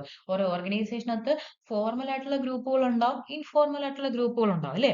ആ ഇൻഫോർമൽ ഗ്രൂപ്പിലാണ് നമുക്ക് ഇത്ര മാത്രം വർക്ക് ചെയ്താൽ മതി, അല്ലെങ്കിൽ നമുക്ക് നന്നായിട്ട് വർക്ക് ചെയ്യണം എന്നപ്പോൾ ചില ഇൻഫോർമൽ നോംസുകൾ ഉണ്ടാവുമല്ലോ. ഇതിന്റെ ബേസിലാണ്, ഇതാണ് ഫിനാൻഷ്യൽ ഇൻസെന്റീവ്സിനെ കഴിഞ്ഞു ഇങ്ങനത്തെ കാര്യങ്ങളാണ് വർക്കിനെ എന്താ പറയാ ഡിറ്റർമൈൻ ചെയ്യുന്നത് എന്ന് കണ്ടെത്തിയ സ്റ്റഡിയാണ് ബാങ്ക് വയറിംഗ് റൂം സ്റ്റഡി. അതുപോലെ തന്നെ അപ്പൊ ഇങ്ങനത്തെ കുറെ സ്റ്റഡികളുടെ ഒരു ഫലമായിട്ട് ഹോത്തോൺ സ്റ്റഡീസിന്റെ ഒരു കോൺട്രിബ്യൂഷൻ എന്ന് പറയുന്നത് employee behaviour is influenced by social relationships, group norms, leadership and recognition. അപ്പൊ ഇങ്ങനത്തെ കുറെ സ്റ്റഡികൾ നടത്തി. ഈ സ്റ്റഡികളുടെ ഒക്കെ റിസൾട്ട് കാണിച്ചത് എന്താണ്? ഫിസിക്കലായിട്ടുള്ള എൻവയോൺമെന്റോ സ്ട്രക്ചറോ അല്ലെങ്കിൽ ലൈറ്റ്നിങ്ങോ അല്ലെങ്കിൽ അവർക്ക് കൊടുക്കുന്ന എന്താ പറയാ ടാസ്കുകളോ ഒന്നും അല്ല അവരുടെ പ്രൊഡക്ടിവിറ്റിനെ തീരുമാനിക്കുന്ന ഫാക്ടേഴ്സ്. സോഷ്യൽ റിലേഷൻഷിപ്പിന് ഒരു റോൾ ഉണ്ട്, ഗ്രൂപ്പിലെ നോംസിന് റോൾ ഉണ്ട്, ലീഡർഷിപ്പിന് അല്ലെ അവർക്ക് കിട്ടുന്ന റെക്കഗ്നിഷന് ഇതൊക്കെ ഉണ്ട്, ഒരു ഇമ്പോർട്ടൻസ് ഉണ്ട് ആൾക്കാരുടെ പെരുമാറ്റത്തെ നിർണ്ണയിക്കുന്നതിൽ എന്ന് കണ്ടെത്തിയ ഒരു സ്റ്റഡിയാണ് ഹോത്തോൺ സ്റ്റഡീസ്. ഓക്കെ, അപ്പൊ അതിനുശേഷമാണ്, അപ്പൊ അതാണ് ഹ്യൂമൻ റിലേഷൻസ് മൂവ്മെന്റ്, ഹ്യൂമൻസിന്റെ ഒരു റോള് മനസ്സിലാക്കി തന്ന കുറെ സ്റ്റഡികളാണ് നമ്മളിപ്പോ പറഞ്ഞത് ഹോത്തോൺ സ്റ്റഡീസ് എന്നുള്ള ഒരു ഹെഡിങ്ങിന്റെ കീഴില്. രണ്ടാമത്തെ അപ്രോച്ച് എന്ന് പറയുന്നത് ബിഹേവിയറൽ അപ്രോച്ചിൽ തന്നെ വരുന്ന രണ്ടാമത്തെ ഒരു അപ്രോച്ചാണ് ബിഹേവിയറൽ സയൻസ് അപ്രോച്ച്. ഏകദേശം 1950 മുതൽ 1960 കാലഘട്ടത്തിലാണ് ബിഹേവിയറൽ സയൻസ് അപ്രോച്ച് വരുന്നത്. അപ്പൊ ഈ ബിഹേവിയറൽ അപ്രോച്ച് സയൻസ് അപ്രോച്ച് എന്ന് പറയുന്നത് expanded organisational behaviour by apply concepts from psychology, sociology, anthropology etcetera. അപ്പൊ ഇവിടെ ഈ 1950s-60s കാലഘട്ടം ഇപ്പൊ നമ്മൾ സൈക്കോളജിയുടെ ഹിസ്റ്ററി പഠിക്കുമ്പോൾ തന്നെ അറിയാം, സൈക്കോളജി എന്ന് പറയുന്നത് ഈ ഒരു 1950s-60s പീരീഡിലൊക്കെ ഒരുപാട് എന്താ അഡ്വാൻസ്ഡ് ആയി നമ്മുടെ ഫീൽഡ് സൈക്കോളജി അല്ലെ. അപ്പൊ ഈ സൈക്കോളജിയിൽ നിന്നും സോഷ്യോളജിയിൽ നിന്നും ഒക്കെ കിട്ടുന്ന അറിവുകൾ വെച്ചുകൊണ്ടാണ് എന്താ പറയാ ഒരു ബിഹേവിയറൽ സയൻസ് അപ്രോച്ച് എന്ന് പറയുന്നത്. അല്ലെങ്കിൽ ആൾക്കാരുടെ പേഴ്സണാലിറ്റിനെ പറ്റി പഠിക്കുക, അവരുടെ മോട്ടിവേഷനെ പറ്റി പഠിക്കുക, എന്തൊക്കെയാണ് ആൾക്കാരെ മോട്ടിവേറ്റ് ചെയ്യുന്ന ഫാക്ടേഴ്സ് എന്ന്. അപ്പൊ പല പല പല മേഖലകളിൽ നിന്നുള്ള അറിവുകൾ കൂട്ടിച്ചേർത്തുകൊണ്ട് ഓർഗനൈസേഷണൽ ബിഹേവിയർ എന്ന് പറയുന്ന ഒരു ഫീൽഡ് കുറച്ച് എക്സ്പാൻഡ് ആവുന്ന ഒരു ടൈമാണ് 1950s and 60s. ഇതിനെയാണ് ബിഹേവിയറൽ സയൻസ് അപ്രോച്ച് എന്ന് പറയുന്നത്. മെയിൻ ആയിട്ടും പല പല എസ്റ്റാബ്ലിഷ്ഡ് ഡിസിപ്ലിൻസിൽ നിന്നുള്ള കോൺട്രിബ്യൂഷൻസ് വെച്ചുകൊണ്ട് ഓർഗനൈസേഷൻ ബിഹേവിയർ എന്ന് പറയുന്ന ഫീൽഡിന്റെ ഒരു എക്സ്പാൻഷൻ ആണ് ഇവിടെ നടക്കുന്നത്. അപ്പൊ അത് ഏതൊക്കെ മേഖലകളാണെന്നാണ് നമ്മൾ പറഞ്ഞത്. അപ്പൊ ഇതിനുള്ള മേജർ കോൺട്രിബ്യൂഷൻ എന്ന് പറഞ്ഞാൽ നമ്മൾ മുമ്പേ പറഞ്ഞ പോലെ എബ്രഹാം മാസ്ലോയുടെ വർക്ക്, ഫ്രെഡറിക് ഹെർസ്ബർഗിന്റെ തിയറി, നമ്മൾ മോട്ടിവേഷൻ ഒക്കെ പഠിച്ചപ്പോൾ പഠിച്ചിട്ടുണ്ട്, ഡഗ്ലസ് മക്ഗ്രിഗറുടെ തിയറി. ഇങ്ങനത്തെ ഒക്കെ കുറെ തിയറികൾ വന്നപ്പോൾ ആൾക്കാരുടെ മോട്ടിവേഷനെ കുറിച്ച് കൂടുതൽ മനസ്സിലാക്കാൻ പറ്റി, ജോബ് സാറ്റിസ്ഫാക്ഷനെ കുറിച്ച് മനസ്സിലാക്കാൻ സാധിച്ചു, ലീഡർഷിപ്പിനെ പറ്റിയും മാനേജ്മെന്റിനെ പറ്റിയും ഒക്കെ നന്നായിട്ട് മനസ്സിലാക്കാനായിട്ട് ഈ പറയുന്ന മറ്റുള്ള ഫീൽഡിൽ നിന്നുള്ള അറിവുകൾ ഹെൽപ്പ് ചെയ്തു. അപ്പൊ ആ അറിവുകൾ കൂട്ടിച്ചേർത്തുകൊണ്ട് ഓർഗനൈസേഷൻ ബിഹേവിയർ എന്ന് പറയുന്ന ഫീൽഡ് കുറച്ചും കൂടെ എക്സ്പാൻഡഡ് ആയി. അതിനെയാണ് ഹ്യൂമൻ ബിഹേവിയറൽ സയൻസ് അപ്രോച്ച് എന്ന് പറയുന്നത്. ഇനി ഒരു മോഡേൺ ഇയറ, ഇപ്പൊ ബിഹേവിയർ സയൻസ് അപ്രോച്ച് കൊണ്ട് നിൽക്കുന്നില്ല, ഒരു മോഡേൺ ഇയറയിൽ എത്തി നിൽക്കുകയാണ് ഓർഗനൈസേഷൻ ബിഹേവിയർ എന്ന് പറയുന്നത്. 1960 ശേഷമുള്ള കാലഘട്ടത്തെ നമുക്ക് മൊത്തത്തിൽ ഒരു modern year of organisation behaviour എന്ന് പറയാം. അപ്പൊ ഇതിന്റെ ഒരു പ്രത്യേകത എന്ന് പറയുന്നത് വളരെ ഇൻഡിപെൻഡന്റ് ആയിട്ടുള്ള ഒരു അക്കാഡമിക് ഡിസിപ്ലിൻ ആയിട്ട് ഡെവലപ്പ് ചെയ്തു. കൂടുതൽ കൂടുതൽ റിസർച്ചുകൾ, സയന്റിഫിക് റിസർച്ചുകൾ നമ്മുടെ ഈ ഓർഗനൈസേഷൻ ബിഹേവിയർ എന്ന് പറയുന്ന ഫീൽഡിൽ നടക്കുന്നു. ഓർഗനൈസേഷൻ ബിഹേവിയർ എന്ന് പറയുന്നത് ഒരു ഡൈനാമിക് സിസ്റ്റം ആയിട്ടാണ് എന്താ പറയാ നമ്മൾ അതിനെ കാണുന്നത്. Continuously interacting with internal and external environment. അതൊരു സ്റ്റാറ്റിക് ആയിട്ടുള്ള ഒരു മോഡൽ അല്ല, അത് ഡൈനാമിക് ആയിട്ടുള്ള ഒരു സ്ട്രക്ചർ ആണ്. ഇന്റേണൽ ആയിട്ടുള്ള എൻവയോൺമെന്റും എക്സ്റ്റേണൽ എൻവയോൺമെന്റും ഒക്കെ കൂടി ചേർന്നുകൊണ്ടൊരു പ്രവർത്തനമാണ് അതിനകത്ത് നടക്കുന്നത് അല്ലെ. അപ്പൊ ഇതിനകത്ത് കൂടുതലായിട്ടും വന്നിരിക്കുന്ന കോൺട്രിബ്യൂഷൻസ് എന്ന് പറയുന്നതിൽ ഒന്നാമത്തത് സിസ്റ്റംസ് അപ്രോച്ച് ആണ്. അപ്പോൾ ഓർഗനൈസേഷനെ വളരെ ഇന്റർ കണക്റ്റഡ് ആയിട്ടുള്ള ഒരു സിസ്റ്റം ആയിട്ടാണ് അതിനകത്ത് കാണുന്നത്. ആൾക്കാരും ടെക്നോളജിയും അതിന്റെ സ്ട്രക്ചറും പുറത്തുള്ള എക്സ്റ്റേണൽ എൻവയോൺമെന്റും ഒക്കെ കൂടി ചേർന്നൊരു സ്ട്രക്ചർ ആയിട്ടാണ് നമ്മൾ ഓർഗനൈസേഷനെ ഇപ്പൊ മനസ്സിലാക്കുന്നത്. Okay, all components work together and changes in one part influence the functioning of the entire organisation. Organisation ഒരു സിസ്റ്റം ആയിട്ട് മനസ്സിലാക്കുമ്പോൾ ഈ പറയുന്ന പല പല എലമെന്റ്സ് കൂടി ചേർന്ന ഒരു സിസ്റ്റമാണ് ഓർഗനൈസേഷൻ എന്നും ഈ പല പല എലമെന്റ്സിനും ഓർഗനൈസേഷനകത്തൊരു വളരെ ഇമ്പോർട്ടന്റ് ആയിട്ടുള്ള റോൾ ഉണ്ട് എന്നും മനസ്സിലാക്കുന്ന സിസ്റ്റംസ് അപ്രോച്ച് വന്നിട്ടുള്ള സമയമാണ് മോഡേൺ ഇയറ. രണ്ടാമത്തേത് ഒരു കണ്ടിജൻസി അപ്രോച്ച്. കണ്ടിജൻസി അപ്രോച്ച് എന്ന് പറഞ്ഞാൽ എന്താണ്? ഒരു സിംഗിൾ ആയിട്ടുള്ള ബെസ്റ്റ് മെത്തേഡ് ഇല്ല നന്നായിട്ട് പ്രവർത്തിക്കാനായിട്ട്. ഒരു ഓർഗനൈസേഷൻ ഇഫക്റ്റീവ്നെസ്സിനെ ഏറ്റവും നന്നായിട്ട് ഹെൽപ്പ് ചെയ്യുന്ന ഫാക്ടർ എന്താണ് എന്ന് ചോദിച്ചാൽ അതിനൊരു സിംഗിൾ ഉത്തരമില്ല. പല പല കാര്യങ്ങൾ കൂടി ചേർന്നിട്ടാണ് ഒരു ഓർഗനൈസേഷന്റെ പെർഫോമൻസ് അല്ലെങ്കിൽ അതിന്റെ കാര്യക്ഷമത വർദ്ധിപ്പിക്കാനാവുന്നത്.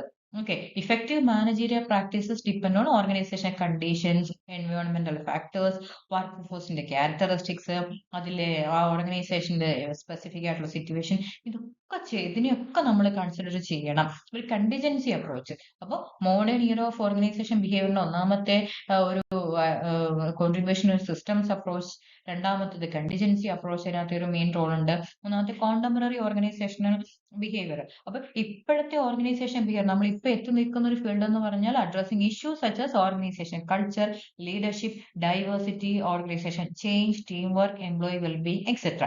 അപ്പൊ ഇങ്ങനത്തെ ടോപ്പിക്കുകളാണ് ഇപ്പോ ഓർഗനൈസേഷൻ ബിഹേവിയർ എന്ന് പറയുന്ന ഫീൽഡിൽ വളരെ റെലവെന്റ് ആയിട്ട് നിൽക്കുന്നത്.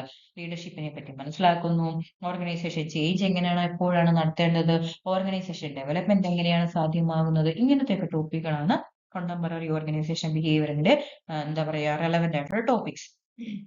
അതുപോലെ തന്നെ ഒരു ഇന്റർ ഡിസിപ്ലിനറി നേച്ചറും ഉണ്ട് ഓർഗനൈസേഷൻ ബിഹേവിയർ. നമ്മൾ മുമ്പേ പറഞ്ഞ പോലെ സൈക്കോളജിയിൽ നിന്ന്, സോഷ്യോളജിയിൽ നിന്ന്, എക്കണോമിക്സിൽ നിന്നും ഒക്കെ കിട്ടുന്ന അറിവുകൾ വെച്ചിട്ടാണ് കമ്പൈൻ ചെയ്തിട്ടാണ് ഓർഗനൈസേഷൻ ബിഹേവിയർ എന്ന് പറയുന്ന ഒരു ഫീൽഡ് ഇന്ന് കാണുന്ന രീതിയിൽ പ്രവർത്തിക്കുന്നത്, മുന്നോട്ട് പോകുന്നത്. അപ്പോൾ this Inter disciplinary approach helps organisation understand work place behaviour well improving both organisation effectiveness. ഇപ്പം ആൾക്കാരുടെ പെരുമാറ്റ രീതികളെ പറ്റി വളരെ ക്ലിയർ ആയിട്ട് മനസ്സിലാക്കാൻ പല പല ഫീൽഡിൽ നിന്നുള്ള അറിവുകൾ ഓർഗനൈസേഷൻ ബിഹേവിയർ എന്ന് പറഞ്ഞ ഫീൽഡിനെ സഹായിക്കുന്നുണ്ട്. ഓക്കെ, ഇനി importance of organisation behaviour in the work place. എന്തൊക്കെയാണ് ഓർഗനൈസേഷൻ ബിഹേവിയർ എന്ന് പറയുന്ന ഫീൽഡിന്റെ ഒരു ഇമ്പോർട്ടൻസ് എന്താണ്? നമ്മൾ ഇത്രയും പറഞ്ഞു കഴിഞ്ഞു അല്ലെ. ഇതിലെല്ലാം ഓർഗനൈസേഷൻ ബിഹേവിയറിന്റെ ഒരു ഇമ്പോർട്ടൻസ് കാണാം. ഒന്ന്, ആൾക്കാരുടെ പെരുമാറ്റ രീതികളെ പറ്റി മനസ്സിലാക്കുന്നത്, ഓർഗനൈസേഷന്റെ ഇഫക്റ്റീവ്നെസ്സിനെ കൂട്ടിക്കൊണ്ടുവരാനായിട്ട് ഓർഗനൈസേഷൻ ബിഹേവിയർ ഇമ്പോർട്ടന്റ് ആണ്. മോട്ടിവേഷനും പ്രൊഡക്ടിവിറ്റിയും കൂട്ടുന്നതിൽ അതിനൊരു റോൾ ഉണ്ട്, അതിൽ ഇമ്പോർട്ടൻസ് ഉണ്ട്. കൂടുതൽ ബെറ്റർ ആയിട്ടുള്ള റിലേഷൻഷിപ്പുകൾ ഉണ്ടാക്കുക, അല്ലെങ്കിൽ കോൺഫ്ലിക്റ്റ് കുറയ്ക്കുക. ഇവിടെ ഓർഗനൈസേഷൻ ബിഹേവിയർ എന്ന് പറയുന്ന ഒരു ഫീൽഡിന്റെ ഇമ്പോർട്ടൻസ് ഉണ്ട്. ചേഞ്ചിനോട് അഡാപ്റ്റ് ചെയ്യുക, അതുപോലെ ലീഡർഷിപ്പും മാനേജറിയൽ സ്കിൽസും ഡെവലപ്പ് ചെയ്യുക, ഒരു പോസിറ്റീവ് ഓർഗനൈസേഷൻ കൾച്ചർ ക്രിയേറ്റ് ചെയ്യുക, അല്ലെങ്കിൽ എന്താ പറയാ പല തരത്തിലുള്ള വർക്ക് ഫോഴ്സ് ഉണ്ട്. ഏജിൽ വ്യത്യാസമുള്ള, സ്കില്ലുകളിൽ വ്യത്യാസമുള്ള, പേഴ്സണാലിറ്റിയിൽ വ്യത്യാസമുള്ള ആൾക്കാരാണ് ഓരോ ഓർഗനൈസേഷനകത്ത് ഫങ്ഷൻ ചെയ്യുന്നത്. അപ്പൊ അവരെയൊക്കെ മാനേജ് ചെയ്യുക. ഇതൊക്കെയും എന്തുണ്ട്, ഇവിടെ ഒക്കെയും ഓർഗനൈസേഷൻ ബിഹേവിയർ എന്ന് പറയുന്ന ഒരു ഫീൽഡിന്റെ ഇമ്പോർട്ടൻസ് ഉണ്ട്. എന്തൊക്കെയാണ് ഓർഗനൈസേഷൻ ബിഹേവിയറിന്റെ ചാലഞ്ചസ് എന്തൊക്കെയാണെന്നാണ് നമ്മൾ നോക്കുന്നത്. ഈ ചാലഞ്ചസ് എന്ന് പറയുമ്പം നമ്മൾ മുമ്പേ പറഞ്ഞ പോലെ ഓർഗനൈസേഷൻ ബിഹേവിയർ ഫീൽഡ് എന്ന് പറയുമ്പോൾ ഒരുപാട് ഓപ്പർച്യൂണിറ്റീസും ഉണ്ട്, അറ്റ് ദ സെയിം ടൈം ഒരുപാട് ചലഞ്ചസും അത് ഫേസ് ചെയ്യേണ്ടതായിട്ടുണ്ട്. ഒന്നാമത്തേത് വർക്ക് ഫോഴ്സ് ഡൈവേഴ്സിറ്റിനെ മാനേജ് ചെയ്യുക എന്നുള്ളതാണ്, അല്ലെങ്കിൽ ഒരു ഇൻക്ലൂഷൻ എന്ന് പറയുന്ന കോൺസെപ്റ്റ് കൊണ്ടുവരിക. വർക്ക് ഫോഴ്സ് ഡൈവേഴ്സിറ്റി എന്ന് പറഞ്ഞാൽ എന്താണ്? ഒരു ഓർഗനൈസേഷനകത്ത് ജോലി ചെയ്യുന്ന ആൾക്കാർ പല പല മേഖലകളിൽ നിന്നുള്ളതായിരിക്കും, പല പ്രായത്തിലുള്ള ആൾക്കാർ, പല എഡ്യൂക്കേഷണൽ ക്വാളിഫിക്കേഷൻ ഉള്ള ആൾക്കാർ ആയിരിക്കും അല്ലെ. അപ്പൊ ഇവരെയൊക്കെ മാനേജ് ചെയ്യുക എന്ന് പറയുന്ന ഒരു ചലഞ്ചാണ്. സെയിം ടൈം ഒരു ഓപ്പർച്യൂണിറ്റിയും കൂടിയാണ് അല്ലെ. നന്നായിട്ട് ട്രെയിനിങ് കൊടുത്ത് അവരെ നന്നായിട്ട് എക്സ്പെർട്ടൈസ്ഡ് ആക്കുക എന്നുള്ളത്. ഇനി രണ്ടാമത്തെ ഗ്ലോബലൈസേഷൻ. ഇപ്പൊ നമ്മുടെ ഏതൊരു ഓർഗനൈസേഷൻ ആയാലും അത് പ്രവർത്തിക്കുന്ന ഒരു ഗ്ലോബൽ ഇക്കോണമിയിലാണ്. അത് എന്താ പറയാ, ഇപ്പൊ നമുക്കറിയാം, നമ്മൾ ഏതൊരു ചെറിയ ബിസിനസ് സ്ഥാപനം എടുത്താലും അതിന്റെ കസ്റ്റമേഴ്സ് എന്ന് പറയുന്നത് ഗ്ലോബലി പല മേഖലകളിൽ നിന്നുള്ളവരായിരിക്കും. അപ്പൊ പല ഓർഗനൈസേഷനകത്ത് പല ബ്രാഞ്ചസ് പല ഏരിയകളിലായിരിക്കും. അപ്പൊ ഗ്ലോബലൈസേഷൻ എന്ന് പറയുന്നത് ഒരു ചലഞ്ചും ആണ്, അറ്റ് ദ സെയിം ടൈം ഒരു ഓപ്പർച്യൂണിറ്റിയും ആണ്. എത്തിക്കൽ ബിഹേവിയർ വളരെ എന്താ പറയാ കറക്റ്റ് ആയിട്ടുള്ള ആ, ക- രീതിക്ക് കാര്യങ്ങൾ പ്രവർത്തനങ്ങൾ ഒരു ഓർഗനൈസേഷനകത്ത് നടത്തുക എന്നുള്ളത് എത്തിക്കൽ ബിഹേവിയർ ഫോളോ ചെയ്യുക എന്നുള്ളത് ഒരു ചലഞ്ചാണ്. കസ്റ്റമർ സർവീസ് നന്നായിട്ട് കസ്റ്റമർ സാറ്റിസ്ഫൈഡ് അല്ല എന്നുണ്ടെങ്കിൽ ഒരു ഓർഗനൈസേഷൻ ഒരിക്കലും നിലനിൽപ്പുണ്ടാവില്ല. Customer satisfaction, quality management, quality ensure ചെയ്യുക, ഉറപ്പാക്കുക. ക്വാളിറ്റി എൻഷുർ ചെയ്യാനായിട്ട് ഓർഗനൈസേഷനകത്ത് പല പല മെത്തേഡ്സ് ഉണ്ട്. ഓക്കെ, ടോട്ടൽ ക്വാളിറ്റി മാനേജ്മെന്റ് എന്നൊക്കെ പറയുന്ന പോലെ പല പല മെത്തേഡുകളുണ്ട്. അപ്പോൾ ക്വാളിറ്റി ഉറപ്പാക്കുക എന്നുള്ള ഒരു ചലഞ്ചാണ്. ടെക്നോളജിയിൽ ഉണ്ടാവുന്ന മാറ്റങ്ങൾ, അഡ്വാൻസ്മെന്റ് ഒരു ചലഞ്ചാണ്. ക്രൈസിസ് ആൻഡ് അൺസർട്ടനിറ്റി, പല പല ക്രൈസിസ് ഉണ്ട്. അപ്പൊ നമ്മൾ ക്രൈസിസിന് ഏറ്റവും വലിയൊരു എക്സാമ്പിൾ COVID-19 അല്ലെ. ഒരുപാട് ബിസിനസ് സ്ഥാപനങ്ങൾ ആ ക്രൈസിസിനെ ഫേസ് ചെയ്യാൻ പറ്റാതെ അതിൽ വീണു പോയിട്ടുണ്ട്. അപ്പൊ അൺസർട്ടനിറ്റി, മാർക്കറ്റിൽ ഉണ്ടാവുന്ന ഫ്ലക്ച്വേഷൻസ്, ഇതൊക്കെ ഓർഗനൈസേഷൻ ബിഹേവിയർ എന്ന് പറയുന്ന ഫീൽഡിന്റെ ചലഞ്ചസ് ആണ്. ഇനി നമ്മൾ അടുത്തതായിട്ട് പഠിക്കുന്നത് ഓർഗനൈസേഷൻ സ്ട്രക്ചർ എന്താണ് എന്നുള്ളതാണ്. അപ്പൊ നമ്മൾ മുമ്പേ ആദ്യമേ ഓർഗനൈസേഷന്റെ ഡെഫിനിഷൻ പറഞ്ഞു തുടങ്ങിയപ്പോഴേ organisation behaviour is a field of study that investigates the impact that individual group and structure എന്നൊക്കെ പറഞ്ഞിട്ടാണ് തുടങ്ങിയത്. അപ്പൊ ആൾക്കാരെ പറ്റിയും ആൾക്കാർ ചേർന്നുണ്ടാവുന്ന ഗ്രൂപ്പിനെ പറ്റിയും ആ ഓർഗനൈസേഷന്റെ മൊത്തത്തിലുള്ള ഒരു സ്ട്രക്ചറിനെ പറ്റിയുള്ള പഠനമാണ് അതിനകത്ത് നടക്കുന്നത് അല്ലെ. എന്താണ് ഓർഗനൈസേഷന്റെ സ്ട്രക്ചർ എന്ന് പറഞ്ഞു കഴിഞ്ഞാല്? Organization structure refers to the formal system that defines how task, authority, and reporting relationships are arranged within an organization. ഒരു ഓർഗനൈസേഷനകത്ത് ഒരു ഫോർമൽ സിസ്റ്റം ഉണ്ടാവുമല്ലോ. എങ്ങനെയാണ് കാര്യങ്ങളൊക്കെ നടക്കേണ്ടത്, ആരോടാണ് കാര്യങ്ങൾ റിപ്പോർട്ട് ചെയ്യേണ്ടത്, ഒരാളുടെ അതോറിറ്റി ആരാണ്, ഒരാൾക്ക് ഗൈഡൻസ് കൊടുക്കുന്നത്, സൂപ്പർവിഷൻ കൊടുക്കുന്നത് ആരാണ്, ടാസ്കുകളൊക്കെ എങ്ങനെയാണ് ഓരോരുത്തർക്കും അലോക്കേറ്റ് ചെയ്തിരിക്കുന്നത്, എന്താ പറയാ അവിടുത്തെ ഭരണക്രമം എങ്ങനെയാണ്, നിയമങ്ങൾ എങ്ങനെയാണ്, ഇതിനെ പറ്റിയൊക്കെ ഒരു വളരെ ഫോർമൽ ആയിട്ടുള്ള ഒരു രീതികളുണ്ട്, ഒരു സിസ്റ്റം ഉണ്ടായിരിക്കുമല്ലോ ഒരു ഓർഗനൈസേഷനകത്ത്. അതിനെയാണ് ഓർഗനൈസേഷന്റെ സ്ട്രക്ചർ എന്ന് പറയുന്നത്. ഓർഗനൈസേഷന്റെ സ്ട്രക്ചറിന്റെ മെയിൻ കമ്പോണൻസ് എന്ന് പറയുന്നത് ഒന്ന് വർക്ക് സ്പെഷ്യലൈസേഷൻ, ഓരോരോ വർക്ക് സ്പെഷ്യലൈസ്ഡ് ആയിട്ടുള്ള ടാസ്കുകളായിട്ട് കൊടുത്തിട്ടുണ്ടാവും, ഓരോരോ ഡിപ്പാർട്ട്മെന്റുകൾ ഉണ്ടാവും. Chain of command, chain of command എന്ന് പറഞ്ഞാൽ എന്താണ്? നമ്മൾ മുമ്പേ പറഞ്ഞ 14 പ്രിൻസിപ്പിൾസ് പറഞ്ഞില്ലേ ഫ്രെഡറിക് കിങ്സ്ഫോർഡ് ടൈലറിന്റെ എന്താ പറയാ പ്രിൻസിപ്പിൾസിൽ പറയുന്നത്, അതിലൊരു പ്രിൻസിപ്പിൾ ആണ് chain of command. Chain of command എന്ന് പറഞ്ഞാൽ ഇപ്പൊ പല പല ഡിപ്പാർട്ട്മെന്റുകൾ ഉണ്ടാവും, ഓരോ ഡിപ്പാർട്ട്മെന്റിനും ഓരോ ഹെഡ് ഉണ്ടാവും. അപ്പൊ ആ ഡിപ്പാർട്ട്മെന്റിന്റെ കീഴിൽ വർക്ക് ചെയ്യുന്ന ആൾക്ക് ഇൻസ്ട്രക്ഷൻസ് കൊടുക്കുന്ന ആരാ? ആ ഡിപ്പാർട്ട്മെന്റിന്റെ ഹെഡ് ആയിരിക്കണം അല്ലെ. ഇപ്പൊ ഫോർ എക്സാമ്പിൾ മാർക്കറ്റിംഗിന്റെ ഹെഡ് വന്നിട്ട് സെയിൽസ് ഡിപ്പാർട്ട്മെന്റിന് ഇൻസ്ട്രക്ഷൻ കൊടുക്കാൻ പറ്റുമോ? അല്ലെങ്കിൽ അവർക്ക് ഇന്നത് ചെയ്യണം ചെയ്യണ്ട എന്ന് പറയാൻ മാർക്കറ്റിംഗിന്റെ ഹെഡിന് സാധിക്കില്ല അല്ലെ. അങ്ങനെ ചെയ്തു കഴിഞ്ഞാൽ അവരൊരു കോൺഫ്ലിക്റ്റ് ഉണ്ടാവും അല്ലേ. അപ്പൊ ആ ചെയിൻ ഓഫ് കമാൻഡ് എന്ന് പറഞ്ഞാൽ ഒരു പർട്ടിക്കുലർ എന്താ പറയാ സബോർഡിനേറ്റിന് കിട്ടുന്നത് എന്താ പറയാ ഉം, ഒരാളായിരിക്കണം അവരെ ഗൈഡ് ചെയ്യേണ്ടത്, അല്ലെങ്കിൽ ഒരു രീതിയിൽ നിന്നായിരിക്കണം ആ ഗൈഡൻസ് വരേണ്ടത്. പല രീതിക്ക് നിന്ന് പല കമാൻഡുകൾ ഒരു സബോർഡിനേറ്റ്സിന് കൊടുക്കാൻ പാടില്ല. Chain of command. Span of control എന്ന് പറഞ്ഞാൽ ഒരു എന്താ പറയാ സൂപ്പർവൈസർക്ക് എന്താ പറയാ ഗൈഡ് ചെയ്യാൻ പറ്റുന്ന ഒരു കുറച്ച് ആൾക്കാരുണ്ടാവുമല്ലോ. അല്ലെങ്കിൽ അദ്ദേഹത്തിന്റെ കൺട്രോളിലുള്ള കുറച്ച് ആൾക്കാരുണ്ടാവുമല്ലോ. അതിൽ നിന്നുകൊണ്ടേ അദ്ദേഹത്തിന് ഫംഗ്ഷൻ ചെയ്യാൻ പറ്റുള്ളൂ. അല്ലാതെ ഒരുപാട് ആൾക്കാരെ ഒരേ സമയത്ത് കൺട്രോൾ ചെയ്ത് ഫംഗ്ഷൻ ചെയ്യാൻ പറ്റില്ല. അതാണ് സ്പാൻ ഓഫ് കൺട്രോൾ. സെൻട്രലൈസേഷൻ ആണ് ഡീസെൻട്രലൈസേഷൻ. സെൻട്രലൈസേഷൻ എന്ന് പറഞ്ഞാൽ എന്താണ്? അതോറിറ്റി എല്ലാം ഒരു പർട്ടിക്കുലർ പാർട്ടിൽ കേന്ദ്രീകരിച്ചിരിക്കും. അതിനെയാണ് സെൻട്രലൈസേഷൻ എന്ന് പറയുന്നത്. ഡീസെൻട്രലൈസേഷൻ ആയിരിക്കും ചില ഓർഗനൈസേഷൻസിൽ ഉണ്ടാവുക. ഓരോരോ അതോറിറ്റിയും പല പല ഡിപ്പാർട്ട്മെന്റിന് എന്താ ബ്രേക്ക് ടാസ്കുകൾ എന്താ പറയാ അലോക്കേറ്റ് ചെയ്ത് കൊടുത്തിട്ടുണ്ടായിരിക്കും. അപ്പൊ അവിടുത്തെ കാര്യങ്ങൾ തീരുമാനിക്കാനായിട്ടുള്ള ഡിസിഷൻസ് എടുക്കാനായിട്ടുള്ള അധികാരം ആ പർട്ടിക്കുലർ ഡിപ്പാർട്ട്മെന്റിനായിരിക്കും. അതിനെ നമ്മൾ ഡീസെൻട്രലൈസേഷൻ എന്ന് പറയാം. അപ്പൊ ഇത് രണ്ടും കാണാം ഓർഗനൈസേഷൻ സ്ട്രക്ചറിൽ. അതുപോലെ ഫോർമലൈസേഷൻ, വളരെ ഫോർമൽ ആയിട്ടുള്ള സ്ട്രക്ചർ ഉണ്ടാവും, നിയമങ്ങൾ ഉണ്ടാവും, നിയമാവലികൾ ഉണ്ടാവും.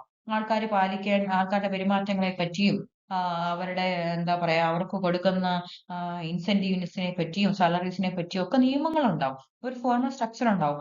ബൗണ്ടറി സ്പാനിങ് എന്ന് പറഞ്ഞാൽ മുമ്പേ നമ്മൾ പറഞ്ഞ പോലെ ഒരു പർട്ടിക്കുലർ ഡിപ്പാർട്ട്മെന്റിന് ഏതൊക്കെ ഏരിയയിലാണ് അവരുടെ ബൗണ്ടറി ഉള്ളത്, ഏതൊക്കെ ഏരിയ ആണ് അവര് എന്താ പറയാ ഗൈഡ് ചെയ്യേണ്ടത്, ഇതിനെയാണ് ബൗണ്ടറി സ്പാനിങ് എന്ന് പറയുന്നത്. അപ്പൊ ഇതൊക്കെ ഓർഗനൈസേഷന്റെ സ്ട്രക്ചറിനകത്ത് വരുന്ന കമ്പോണൻസ് ആണ്. ഇനി നമ്മൾ പഠിക്കുന്നത് പല പല ഓർഗനൈസേഷൻ സ്ട്രക്ചർ ഉണ്ട്. ഇപ്പൊ നമ്മൾ നോക്കിക്കഴിഞ്ഞാൽ വലിയ ബിസിനസ് സ്ഥാപനങ്ങളിൽ ഉണ്ടായിരിക്കുന്ന ഒരു സ്ട്രക്ചർ ആയിരിക്കില്ല ചെറുകിട സ്ഥാപനങ്ങളിൽ ഉണ്ടായിരിക്കുക അല്ലെ. അപ്പോൾ പല പല പല രീതിക്കുള്ള ഓർഗനൈസേഷൻ സ്ട്രക്ചർ ഉണ്ട്. ഓരോ ഓർഗനൈസേഷൻ സ്ട്രക്ചറിനും അതിൻ്റെതായ മെറിറ്റ്സും ഡിമെറിറ്റ്സും ഉണ്ട്. ഓരോരോ ഓർഗനൈസേഷൻ അത് സ്യൂട്ടബിൾ ആവുന്ന സ്ട്രക്ചറുകളുണ്ട്. അതിനെ പറ്റിയാണ് നമ്മൾ ഇനി ഡിസ്കസ് ചെയ്യാൻ പോകുന്നത്. അപ്പോൾ ഇതൊക്കെ മേ ബി ഒരു എസ്സേ ക്വസ്റ്റ്യൻ ആയിട്ടൊക്കെ ചോദിക്കാം. ഡിഫറെന്റ് ഓർഗനൈസേഷൻ സ്ട്രക്ചർ എന്താണെന്നും അതിന്റെ കമ്പോണൻസ് എന്തൊക്കെയാണെന്നും ഡിഫറെന്റ് ആയിട്ടുള്ള ഓർഗനൈസേഷൻ സ്ട്രക്ചറിനെ പറ്റിയൊക്കെ ഡിസ്കസ് ചെയ്യാനായിട്ട് ചോദിച്ചേക്കാം. ഈ മേഖലകളൊക്കെ വളരെ ഇമ്പോർട്ടന്റ് ആണ്, പഠിച്ചിരിക്കുക. ഒന്നാമത്തേതാണ് സിമ്പിൾ ഓർഗനൈസേഷൻസ്. സിമ്പിൾ ഓർഗനൈസേഷൻ എന്ന് പറഞ്ഞാൽ ഏറ്റവും basic type of organisation structure ആണ്. ഇവിടെ വളരെ ചെറിയ ഒരു ഗ്രൂപ്പ് ഓഫ് എംപ്ലോയീസ് ആയിരിക്കും. അവരെ എല്ലാം മാനേജ് ചെയ്യുന്ന നിങ്ങൾ ഇപ്പൊ ഇങ്ങനെ വിചാരിച്ചു, ഒരു വളരെ ചെറിയൊരു ബിസിനസ് സ്ഥാപനം. അവിടെ ഒരു ഓണർ ഉണ്ടാവും. ആ ഓണർ തന്നെയായിരിക്കും മാനേജർ, ആ ലീഡർ. അദ്ദേഹം ആയിരിക്കും കാര്യങ്ങളൊക്കെ തീരുമാനിക്കുന്നത്, ഡിസിഷൻ എടുക്കുന്നത്. ഒന്നോ രണ്ടോ മൂന്നോ നാലോ എംപ്ലോയീസും ഉണ്ടാവും അദ്ദേഹത്തിന്റെ കീഴിൽ വർക്ക് ചെയ്യുന്ന, അല്ലേ. അപ്പൊ ഇങ്ങനെ ഒരു വളരെ ചെറിയ ഒരു ഓർഗനൈസേഷൻ സെറ്റപ്പിനെയാണ് നമ്മൾ സിമ്പിൾ ഓർഗനൈസേഷൻ സ്ട്രക്ചർ എന്ന് പറയുന്നത്. അവിടെ വളരെ എന്താ പറയാ, പല പല ഡിപ്പാർട്ട്മെന്റുകളായിട്ടൊന്നും തിരിച്ചിട്ടുണ്ടാവില്ല. എന്താ പറയാ, അതുപോലെ വളരെ ഫോർമൽ ആയിട്ടുള്ള സ്ട്രക്ചറുകളൊന്നും ഉണ്ടാവില്ല. റൂൾസും പ്രൊസീജിയേഴ്സും ഒക്കെ അങ്ങനെ ഭയങ്കര സ്ട്രിക്റ്റ് ആയിട്ടുള്ള റൂൾസും പ്രൊസീജിയേഴ്സും ഒന്നും നിലനിൽക്കുന്ന ഒരു സ്ട്രക്ചർ ആയിരിക്കില്ല. ഇപ്പൊ എന്തെങ്കിലും ഒരു കാര്യം ഉണ്ടെങ്കിൽ നേരെ ഓണറുടെ അടുത്ത് പോയി സംസാരിക്കാം. ഓക്കെ. അപ്പൊ അല്ലാതെ നമ്മൾ ഇങ്ങനെ ഒരു ഫോർമൽ സ്ട്രക്ചറിൽ കൂടെ കടന്നു പോകേണ്ട കാര്യമൊന്നുമില്ല. ഇതിനെയാണ് സിമ്പിൾ ഓർഗനൈസേഷൻ സ്ട്രക്ചർ എന്ന് പറയുന്നത്. അപ്പൊ നമ്മുടെ ടെക്സ്റ്റ് ബുക്കിൽ അതിനെ ഒരു സിമ്പിൾ ആയിട്ടുള്ളൊരു പിക്ചർ, ഒരു എന്താ പറയാ, ഒരു പിക്ടോറിയൽ റെപ്രസെന്റേഷൻ കൊടുത്തിട്ടുണ്ട്. അപ്പൊ നിങ്ങൾ എസ്സേക്കൊക്കെ എഴുതുമ്പോഴേ സിമ്പിൾ ഓർഗനൈസേഷൻ എന്താണെന്ന് എഴുതിയതിനു ശേഷം ഈ ഒരു ജസ്റ്റ് പിക്ചർ വരച്ച് വെക്കുക കേട്ടോ. അപ്പൊ പെട്ടെന്ന് നിങ്ങൾക്ക് കോൺസെപ്റ്റ് അറിയാവുന്ന ഇവാലുവേറ്റർക്ക് മനസ്സിലാവും. നല്ല സ്കോർ കിട്ടാൻ ചാൻസ് ഉണ്ട്. അപ്പൊ സിമ്പിൾ ഓർഗനൈസേഷന്റെ കുറച്ച് ക്യാരക്ടറിസ്റ്റിക്സ് ആണ് പറയുന്നത്. Flat hierarchy. ഫ്ലാറ്റ് ഹൈറാർക്കി എന്ന് പറഞ്ഞാൽ ഹൈറാർക്കിക്കൽ സ്ട്രക്ചറേ അവിടെ ഉണ്ടാവില്ല, അല്ലെ. വളരെ ഫ്ലാറ്റ് ആയിട്ടുള്ള ഒരു ഹൈറാർക്കി ആയിരിക്കും. ഒരാളുടെ മുകളിൽ ഒരാള്, അദ്ദേഹത്തിന്റെ മുകളിൽ ഒരാള്, അങ്ങനെ ഒന്നും ഉണ്ടാവില്ല. എംപ്ലോയീസ് കാണും, നേരെ ഒരു ഓണറോ മാനേജറോ സൂപ്പർവൈസറോ ഒക്കെ ഉണ്ടാവും. അപ്പൊ അതാണ് ഫ്ലാറ്റ് ഹൈറാർക്കിയാണ്. Centralised authority. ഇവിടെ അതോറിറ്റി എന്ന് പറയുന്ന ഓണറിലോ അല്ലെങ്കിൽ മാനേജറിലോ ആ സിംഗിൾ പേഴ്സൺ, അല്ലെങ്കിൽ ചിലപ്പോൾ രണ്ടുപേരൊക്കെ ആയിരിക്കും, അവരിലായിരിക്കും. അതോറിറ്റി സെൻട്രലൈസ്ഡ് ആയിരിക്കും. അതോറിറ്റി ഇങ്ങനെ വീതം വെച്ച് കൊടുക്കാൻ വേണ്ടിയിട്ട് പല ഡിപ്പാർട്ട്മെന്റ്സ് ഒന്നും അവിടെ ഉണ്ടാവണമെന്നില്ല. ഇൻഫോർമാലിറ്റി. ഫോർമൽ ആയിട്ടുള്ള രീതികളിലും സ്ട്രക്ചറോ റൂളോ ഒന്നും അതിനകത്ത് ഉണ്ടാവണമെന്നില്ല. ഫ്ലെക്സിബിലിറ്റി, അതുകൊണ്ട് തന്നെ ഫ്ലെക്സിബിൾ ആണ്, അല്ലെ. ലിമിറ്റഡ് ഫോർമലൈസേഷൻ, നമ്മൾ മുമ്പേ പറഞ്ഞ കാര്യങ്ങളൊക്കെ തന്നെയാണ്. രണ്ടാമത്തെ ഒരു ഓർഗനൈസേഷണൽ ഒരു സ്ട്രക്ചറാണ് ബ്യൂറോക്രസി. നേരത്തെ മുതലേ ഒരു ട്രഡീഷണൽ ഓർഗനൈസേഷൻ സ്ട്രക്ചർ ആണ്. ഇതിന്റെ പ്രധാനപ്പെട്ട പ്രത്യേകത എന്താണെന്ന് വെച്ചാൽ വളരെ ക്ലിയർ ആയിട്ടുള്ള ഹൈറാർക്കിക്കൽ ഓർഡർ ഉണ്ടാവും. ഫോർമൽ ആയിട്ടുള്ള റൂൾസും പ്രൊസീജിയറും ഉണ്ടാവും. എന്താ പറയാ, എംപ്ലോയീസ് എന്ത് ചെയ്യണമെന്ന് വളരെ ഡിഫൈൻഡ് ആയിട്ടുള്ള റോളുകൾ ഓരോ എംപ്ലോയീസിനും ഉണ്ടാവും. ഓരോ പേഴ്സണും ഓരോ സ്പെസിഫിക് ജോബ് ആയിരിക്കും ഉണ്ടായിരിക്കുക. ആ ഓരോ ആളും കറക്റ്റ് ഇന്ന ആളും മാനേജർ അടുത്തായിരിക്കും റിപ്പോർട്ട് ചെയ്യേണ്ടത്. ഇങ്ങനെയൊക്കെ ഒരു വളരെ പ്രഡിക്റ്റബിൾ ആയിട്ടുള്ള ഒരു ചെയിൻ ഓഫ് കമാൻഡ് ഉണ്ടാവും. ഇതിനെയാണ് ബ്യൂറോക്രാറ്റിക് മോഡൽ എന്ന് പറയുന്നത്. അപ്പൊ സ്പെഷ്യലൈസേഷന് ഇമ്പോർട്ടൻസ് കൊടുക്കുന്ന ഒരു സ്ട്രക്ചറാണ് ബ്യൂറോക്രസി. ഇവിടെ എംപ്ലോയീസിനെ ടാസ്കുകളൊക്കെ ഡിവൈഡ് ചെയ്ത് കൊടുത്തിട്ടുണ്ടാവും. ഓരോ എംപ്ലോയിയും തനിക്ക് കിട്ടിയിരിക്കുന്ന ടാസ്കുകളായിരിക്കും സ്പെഷ്യലൈസ്ഡ് ആയിട്ട് ചെയ്യേണ്ടത്. അപ്പോൾ അതിനെയാണ് അതോറിറ്റി സെൻട്രലൈസ്ഡ് ആയിരിക്കും. ഇങ്ങനത്തെ ഒരു മോഡലിനെയാണ് ബ്യൂറോക്രാറ്റിക് മോഡൽ എന്ന് പറയുന്നത്. അതിന്റെ ക്യാരക്ടറിസ്റ്റിക്സ് മുമ്പേ നമ്മൾ പറഞ്ഞ പോലെ വളരെ ക്ലിയർ ആയിട്ടുള്ള ഹൈറാർക്കിക്കൽ ഓർഡർ ആയിരിക്കും. ജോലികൾ ഡിവൈഡ് ചെയ്ത് കൊടുത്തിരിക്കും. ഫോർമൽ റൂൾസ് ആയിരിക്കും ഉണ്ടായിരിക്കുക. ഇംപേഴ്സണാലിറ്റി എന്ന് പറഞ്ഞാൽ എന്താണ്? അവിടെ ആ പേഴ്സണിനെ ഒന്നും കൺസിഡർ ചെയ്യുന്നില്ല. ഓരോ ജോലിയും ആർക്കാണ് അലോക്കേറ്റ് ചെയ്ത് കൊടുത്തിരിക്കുന്നത് അവർ ആ ജോലി കറക്റ്റ് ആയിട്ട് ചെയ്യുക എന്നതിനപ്പുറത്ത് വേറെ കൺസിഡറേഷൻ ഒന്നുമില്ല. അതിനെയാണ് എന്താ പറയുന്നത്, ബ്യൂറോക്രാറ്റിക് മോഡൽ എന്ന് പറയുന്നത്. അടുത്തൊരു മെട്രിക്സ് ഓർഗനൈസേഷൻ എന്ന് പറയുന്ന സ്ട്രക്ചർ ആണ്. ട്രഡീഷണൽ ഫംഗ്ഷൻ സ്ട്രക്ചറും ഒരു പ്രോഡക്റ്റ് ബേസ്ഡ് സ്ട്രക്ചറും കൂടെ ചേർന്നിട്ടുള്ള ഒരു ഓർഗനൈസേഷൻ ആണ് മെട്രിക്സ് സ്ട്രക്ചർ എന്ന് പറഞ്ഞാൽ. ഇവിടെ എന്താ പറയാ, employees report not only to the department managers but also to project or product managers. അപ്പോൾ ഇവിടുത്തെ ഈ മെട്രിക്സ് ഓർഗനൈസേഷന്റെ പ്രത്യേകത എന്താണെന്ന് ചോദിച്ചു കഴിഞ്ഞാൽ, ഇവിടെ ഒരു ഫോർമൽ ആയിട്ടുള്ള സ്ട്രക്ചർ ഒക്കെ ഉണ്ട് താനും, എന്നാൽ കുറച്ച് ഫ്ലെക്സിബിലിറ്റി ഉണ്ട് താനും. ഇവിടുത്തെ ഒരു ഡിഫറൻസ് എന്ന് പറഞ്ഞാൽ മറ്റുള്ള ഓർഗനൈസേഷൻ സ്ട്രക്ചറിനെ അപേക്ഷിച്ച് നോക്കുമ്പോൾ ഒരു ഡിഫറൻസ്, ഇവിടെ പല പല മേഖലയുമായിട്ട് ഒരു കമ്പൈൻ ചെയ്തിട്ടുള്ള ഒരു പ്രവർത്തനമാണ് ഇവിടെ നടക്കുന്നത്.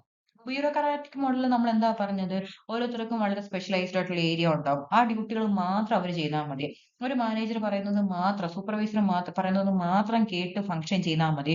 അവർക്ക് അലോക്കേറ്റഡ് ചെയ്ത ടാസ്കിൽ നിന്ന് മാറി അവരൊന്നും ചെയ്യണ്ട. ഇങ്ങനെയൊക്കെയാണ് പറഞ്ഞത്. പക്ഷേ മെട്രിക്സിലോട്ട് വരുമ്പോ ഒരു എംപ്ലോയി എന്ന് പറയുന്ന പല പല ഡിപ്പാർട്ട്മെന്റുമായിട്ട് എന്താ പറയാ എന്താ പറയാ അലൈൻ ചെയ്ത് പ്രവർത്തിക്കേണ്ടതായിട്ട് വരും. പല പല ടാസ്കുകള് ഓരോ സൂപ്പർവൈസേഴ്സ് പറയുന്നതിനനുസരിച്ച് പല പല ഏരിയകളില് അവരുടെ ടാസ്കുകൾ അലോക്കേറ്റ് ചെയ്തിരിക്കും. അപ്പൊ അതിനെയാണ് ഒരു മെട്രിക്സ് സ്ട്രക്ചർ എന്ന് പറയുന്നത്. ഇവിടുത്തെ ഒരു പ്രത്യേകത അത്ര സ്ട്രിക്റ്റ് അല്ല. ഫ്ലെക്സിബിൾ ആയിട്ട് ഉള്ള റിസോഴ്സ് അലോക്കേഷൻ ആണ്. കമ്മ്യൂണിക്കേഷനും കൊളാബറേഷനും ഒക്കെ കുറച്ചും കൂടെ കൂടുതലാണ് അല്ലേ? Balanced focus, employee development and innovation. ആൾക്കാർ പല പല മേഖലയായിട്ട് കോപ്പറേറ്റ് ചെയ്ത് വർക്ക് ചെയ്യുന്നത് തന്നെ അവർക്ക് സ്വയം ഒരു ഡെവലപ്മെന്റിനും ഒക്കെ ചാൻസ് ഉണ്ട്. Customer responsiveness. അപ്പൊ ഇങ്ങനത്തെ ഒരു മെട്രിക്സ് ഓർഗനൈസേഷൻ സ്ട്രക്ചർ ഒക്കെ ആവുമ്പോഴേക്ക് പെട്ടെന്ന് ആൾക്കാരുടെ കസ്റ്റമേഴ്സിന്റെ ആവശ്യങ്ങളോട് പ്രതികരിക്കാനും ഒക്കെ നമുക്ക് സാധിക്കും. അതിനാണ് മെട്രിക്സ് ഓർഗനൈസേഷൻ എന്ന് പറയുന്നത്. ഇനി അടുത്തതാണ് ന്യൂ ഡിസൈൻ ഓപ്ഷൻസ്. പുതിയ ഓർഗനൈസേഷൻ സ്ട്രക്ചറിലോട്ട് വരുമ്പോൾ നമുക്ക് ഏറ്റവും പ്രധാനമായിട്ട് നമുക്ക് കാണാൻ പറ്റുന്നത് വെർച്വൽ ഓർഗനൈസേഷൻസ് ഒക്കെയാണ് അല്ലെ? വെർച്വൽ ഓർഗനൈസേഷൻ എന്ന് പറഞ്ഞാൽ എന്താണ്? ഇവിടെ എന്താ പറയാ ഒരു ഡിജിറ്റൽ ടെക്നോളജിയുടെ ഒക്കെ സഹായത്തോടു കൂടി പ്രവർത്തിക്കുന്ന ഓർഗനൈസേഷനെയാണ് വെർച്വൽ ഓർഗനൈസേഷൻ എന്ന് പറയുന്നത്. ഓക്കെ. ഇവിടെ അവർക്ക് എന്താ പറയാ ഒരു ഏരിയയിൽ അപ്പൊ ഫോർ എക്സാമ്പിൾ അവർക്കൊരു ഓഫീസ് ഉണ്ടെന്ന് ഇരിക്കട്ടെ. അവർ ആ ഓഫീസിൽ ഇരുന്ന് വർക്ക് ചെയ്യുകയാണെങ്കിൽ പോലും ഇമ്മീഡിയറ്റ് ആയിട്ടുള്ള അതിന് ചുറ്റുപാടുമായിട്ടുള്ള എൻവയോൺമെന്റുമായിട്ട് മാത്രമല്ല അവർ ഫങ്ഷൻ ചെയ്യുന്നത്. എന്താ പറയാ നെറ്റ്വർക്കിന്റെ സഹായത്തോടു കൂടി എന്താ പറയാ അല്ലെങ്കിൽ വളരെ ദൂര സ്ഥലത്തുള്ള ആൾക്കാരുമായിട്ടോ അല്ലെങ്കിൽ കസ്റ്റമേഴ്സുമായിട്ടോ ഇന്ററാക്ട് ചെയ്യുകയും അവർക്ക് പ്രോഡക്റ്റ് ഡെലിവറി ചെയ്യുകയും ഒക്കെയുള്ള ഒരു ഓർഗനൈസേഷൻ സ്ട്രക്ചറിനെയാണ് വെർച്വൽ ഓർഗനൈസേഷൻ എന്ന് പറയുന്നത്. അതുപോലെ തന്നെ ബൗണ്ടറിലെസ് ഓർഗനൈസേഷൻ എന്ന് പറയുന്ന സ്ട്രക്ചർ ഉണ്ട്. അപ്പം ഇവിടെ എന്ന് പറഞ്ഞാൽ ഓർഗനൈസേഷൻ വിത്ത് നോ ബൗണ്ടറീസ് എന്നാണ് പറയുന്നത്. ഈ ഇങ്ങനത്തെ ഒരു സ്ട്രക്ചറിനകത്ത് ബൗണ്ടറിലെസ് ഓർഗനൈസേഷൻ എന്ന് പറയുമ്പോൾ ബൗണ്ടറിലെസ് ഓർഗനൈസേഷൻ എന്ന് പറയുമ്പോൾ നമുക്ക് ഇവിടെ ഒരു ഫോർമൽ സ്ട്രക്ചറോ അല്ലെങ്കിൽ ഒരു എന്താ പറയാ ഒരു ബൗണ്ടറിയോ ഒന്നും ഉണ്ടാവില്ല. ഇവിടുത്തെ ഒരു പ്രധാനപ്പെട്ട പ്രത്യേകത എന്താ പറയാ സാധാരണ ഒരു കമ്പനിയെ സംബന്ധിച്ച് നമ്മൾ അവിടെ ഒരു ഫോർമൽ സ്ട്രക്ചറോ ഒരു ഹൈറാർക്കിക്കൽ അറേഞ്ച്മെന്റോ ഒക്കെ ഉണ്ടാവും. പക്ഷെ ഈ ബൗണ്ടറിലെസ് ഓർഗനൈസേഷനെ സംബന്ധിച്ച് അവിടെ ഒരു ഹൈറാർക്കിക്കൽ അറേഞ്ച്മെന്റ് ഒന്നും ഇല്ല. ഇവിടെ ഓർഗനൈസേഷൻ എന്ന് പറയുന്നത് എന്താ പറയാ ആൾക്കാരെ ഹയറാർക്കിക്കൽ ഓർഡറിനനുസരിച്ച് അല്ലെങ്കിൽ അവർ ചെയ്യുന്ന ജോബിനനുസരിച്ച് ഒന്നും അങ്ങനെ എന്ത് എന്ത് ചെയ്യുന്നില്ല ഡിവൈഡ് ചെയ്യുന്നില്ല. അപ്പോൾ ഇവിടെ സപ്ലയേഴ്സും അല്ലെങ്കിൽ കസ്റ്റമേഴ്സും ഒക്കെ തമ്മിലൊരു എന്താ പറയാ വളരെ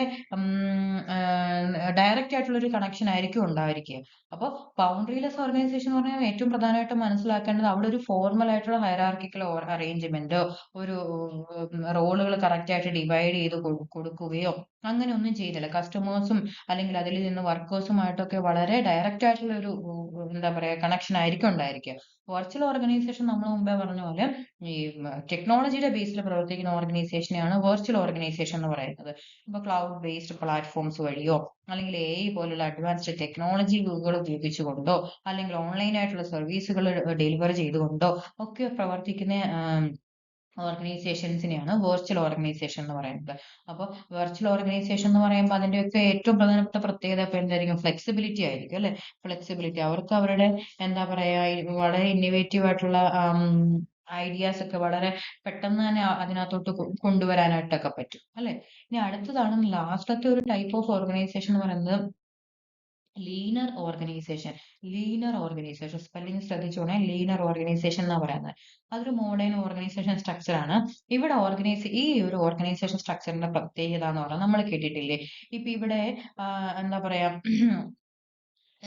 focuses on reducing unnecessary complexity, eliminating waste and improving overall agility. ഈ പ്രധാനപ്പെട്ട ഒരു പോയിന്റ് അവിടെ പറയുന്നത്. അതായത് ഇപ്പോൾ ചില ഓർഗനൈസേഷൻ നമ്മൾ കേൾക്കാറുണ്ട് ലാഭകരമല്ലാത്ത ഔട്ട്ലെറ്റുകൾ അടച്ചു പൂട്ടിക്കൊണ്ട് അല്ലെങ്കിൽ കുറച്ച് എംപ്ലോയീസിനെയൊക്കെ പിരിച്ചു വിട്ടുകൊണ്ട് എന്താ പറയാ ചില ബ്രാഞ്ചസ് അടച്ചു പൂട്ടി അല്ലെ എംപ്ലോയീസിന്റെ എണ്ണം വളരെ കുറച്ചുകൊണ്ട് ഒക്കെ വർക്ക് ചെയ്യുന്ന ചില ഓർഗനൈസേഷൻ ഉണ്ട്. എന്തുകൊണ്ടായിരിക്കും? പല പല സാഹചര്യങ്ങളായിരിക്കും ചിലപ്പോൾ അവർ അങ്ങനെ ഒരു തീരുമാനത്തിലോട്ട് എത്തിക്കുന്നത്. അപ്പം അങ്ങനെയുള്ള ഒരു ഓർഗനൈസേഷൻ സ്ട്രക്ചർ ലീനർ ഓർഗനൈസേഷൻ എന്ന് പറയുന്നത്. ഇവിടെ വളരെ കോംപ്ലക്സ് ആയിട്ടുള്ള ഒരു സെറ്റപ്പ് ഇല്ല എന്ന് പറഞ്ഞു കഴിഞ്ഞാൽ എന്താ പറയാ വളരെ ലീനിയന്റ് ആയിട്ടുള്ള ഒരു സ്ട്രക്ചറാണ് എന്ന് പറഞ്ഞു കഴിഞ്ഞാൽ വേസ്റ്റേജ് പരമാവധി കുറയ്ക്കുക, പ്രൊഡക്ടിവിറ്റി അതുവഴി തന്നെ പ്രൊഡക്ടിവിറ്റി കൂട്ടുക, അൺനെസസറി ആയിട്ടുള്ള കാര്യങ്ങളെ കുറച്ചു കൊണ്ടുവന്ന് ഏറ്റവും പരിമിതമായിട്ടുള്ള സാഹചര്യം എന്നല്ല, ഏറ്റവും എഫിഷ്യന്റ് ആയിട്ടുള്ള കാര്യങ്ങളെ മാത്രം നിലനിർത്തിക്കൊണ്ട് വേസ്റ്റേജുകൾ പരമാവധി കുറച്ചുകൊണ്ട് ഫങ്ഷൻ ചെയ്യുന്ന ഒരു ഓർഗനൈസേഷൻ സെറ്റപ്പിനെയാണ് ലീനർ ഓർഗനൈസേഷൻ എന്ന് പറയുന്നത്. ഓക്കെ, അപ്പൊ the central idea of this linear organization is to streamline structures so the organization can respond quickly to environmental changes. അപ്പൊ ഇങ്ങനത്തെ ഒരു ഓർഗനൈസേഷൻ സ്ട്രക്ചർ അഡോപ്റ്റ് ചെയ്യുന്നത് എന്തിനു വേണ്ടിയിട്ടാണെന്ന് ചോദിച്ചു കഴിഞ്ഞാൽ പെട്ടെന്ന് ഉണ്ടാവുന്ന മാറ്റങ്ങളെ അതിജീവിക്കാൻ, അല്ലെങ്കിൽ അതിനോട് കൂടുതൽ അഡാപ്റ്റ് ചെയ്യാൻ വേണ്ടി, അല്ലെങ്കിൽ ഈ നമ്മുടെ പോളിസികളിലും ഗവൺമെന്റിന്റെ നയങ്ങളിലും ഒക്കെ ഉണ്ടാവുന്ന മാറ്റങ്ങൾ ശരിക്കും ഓർഗനൈസേഷനെ ശരിക്കും ബാധിക്കാറുണ്ട്. മുമ്പേ നമ്മൾ പറഞ്ഞ പോലെ ക്രൈസിസ് ഒക്കെ ഒരുപാട് ചിലപ്പോൾ ചില നെഗറ്റീവ് ആയിട്ട് തന്നെ ബാധിച്ചേക്കാം. അപ്പൊ അങ്ങനെയൊക്കെ ഉണ്ടാവാതിരിക്കാൻ വേണ്ടിയിട്ടുള്ള വളരെ കെയർഫുൾ ആയിട്ടുള്ള ഒരു ഓർഗനൈസേഷൻ സ്ട്രക്ചറാണ് ലീനർ ഓർഗനൈസേഷൻ. വേസ്റ്റേജസ് കുറയ്ക്കുക, എഫിഷ്യന്റ് ആയിട്ടുള്ള ഔട്ട്ലെറ്റ്സുകൾ മാത്രം നിലനിർത്തുക, എന്താ പറയാ കോംപ്ലക്സിറ്റി കുറയ്ക്കുക, ഇങ്ങനെയൊക്കെയുള്ള ഒരു ഓർഗനൈസേഷൻ സ്ട്രക്ചറിനെയാണ് നമ്മൾ ലീനർ ഓർഗനൈസേഷൻ എന്ന് പറയുന്നത്. ഓക്കെ, ഞാൻ വീണ്ടും ഓർമ്മിപ്പിക്കുകയാണ് ഒരു കാര്യം, നമ്മൾ സ്ലൈഡ് വഴി ഡിസ്കസ് ചെയ്യുന്നത് വളരെ ലിമിറ്റഡ് ആയിട്ടുള്ള ഇൻഫർമേഷൻസ് ആണ് സ്ലൈഡിൽ ആഡ് ചെയ്തിട്ടുള്ളൂ. അപ്പൊ നിങ്ങൾ നിങ്ങളുടെ കയ്യിൽ ഇരിക്കുന്ന ടെക്സ്റ്റ് ബുക്കുകൾ PDF കോപ്പി ആയിക്കോട്ടെ, text book organisation behaviour text book നന്നായിട്ട് വായിക്കണം. എക്സാമിന് പോകുന്നതിന് മുന്നേ ഇതിൽ നമ്മൾ സ്ലൈഡിൽ ഡിസ്കസ് ചെയ്യാത്ത പോയിന്റുകൾ, ചിലപ്പോൾ എക്സാമ്പിൾസ് ഒക്കെ അതിനകത്ത് പറയുന്നുണ്ടാവും, നന്നായിട്ട് വായിച്ച് മനസ്സിലാക്കിയിരിക്കുക. ഓക്കെ, ഇനി നമുക്ക് രണ്ടാമതായിട്ട് ഡിസ്കസ് ചെയ്യുന്നത് യൂണിറ്റ് 2, ബ്ലോക്ക് 1ലെ യൂണിറ്റ് 2 ആണ്, the individual in an organisation എന്നുള്ളതാണ്. അപ്പൊ നമ്മൾ ഓർഗനൈസേഷൻ ബിഹേവിയറിന്റെ ഡെഫിനിഷൻ പറഞ്ഞു തുടങ്ങിയപ്പോൾ തന്നെ അതിനകത്ത് ഏറ്റവും പ്രധാനപ്പെട്ട ഒരാളാണ് ആര്? വ്യക്തികൾ, ഇൻഡിവിജ്വൽസ്. അപ്പൊ ആ ഇൻഡിവിജ്വൽസിനെ പറ്റി കൂടുതലായിട്ട് മനസ്സിലാക്കുകയാണ് രണ്ടാമത്തെ യൂണിറ്റിൽ കൂടെ. എന്താ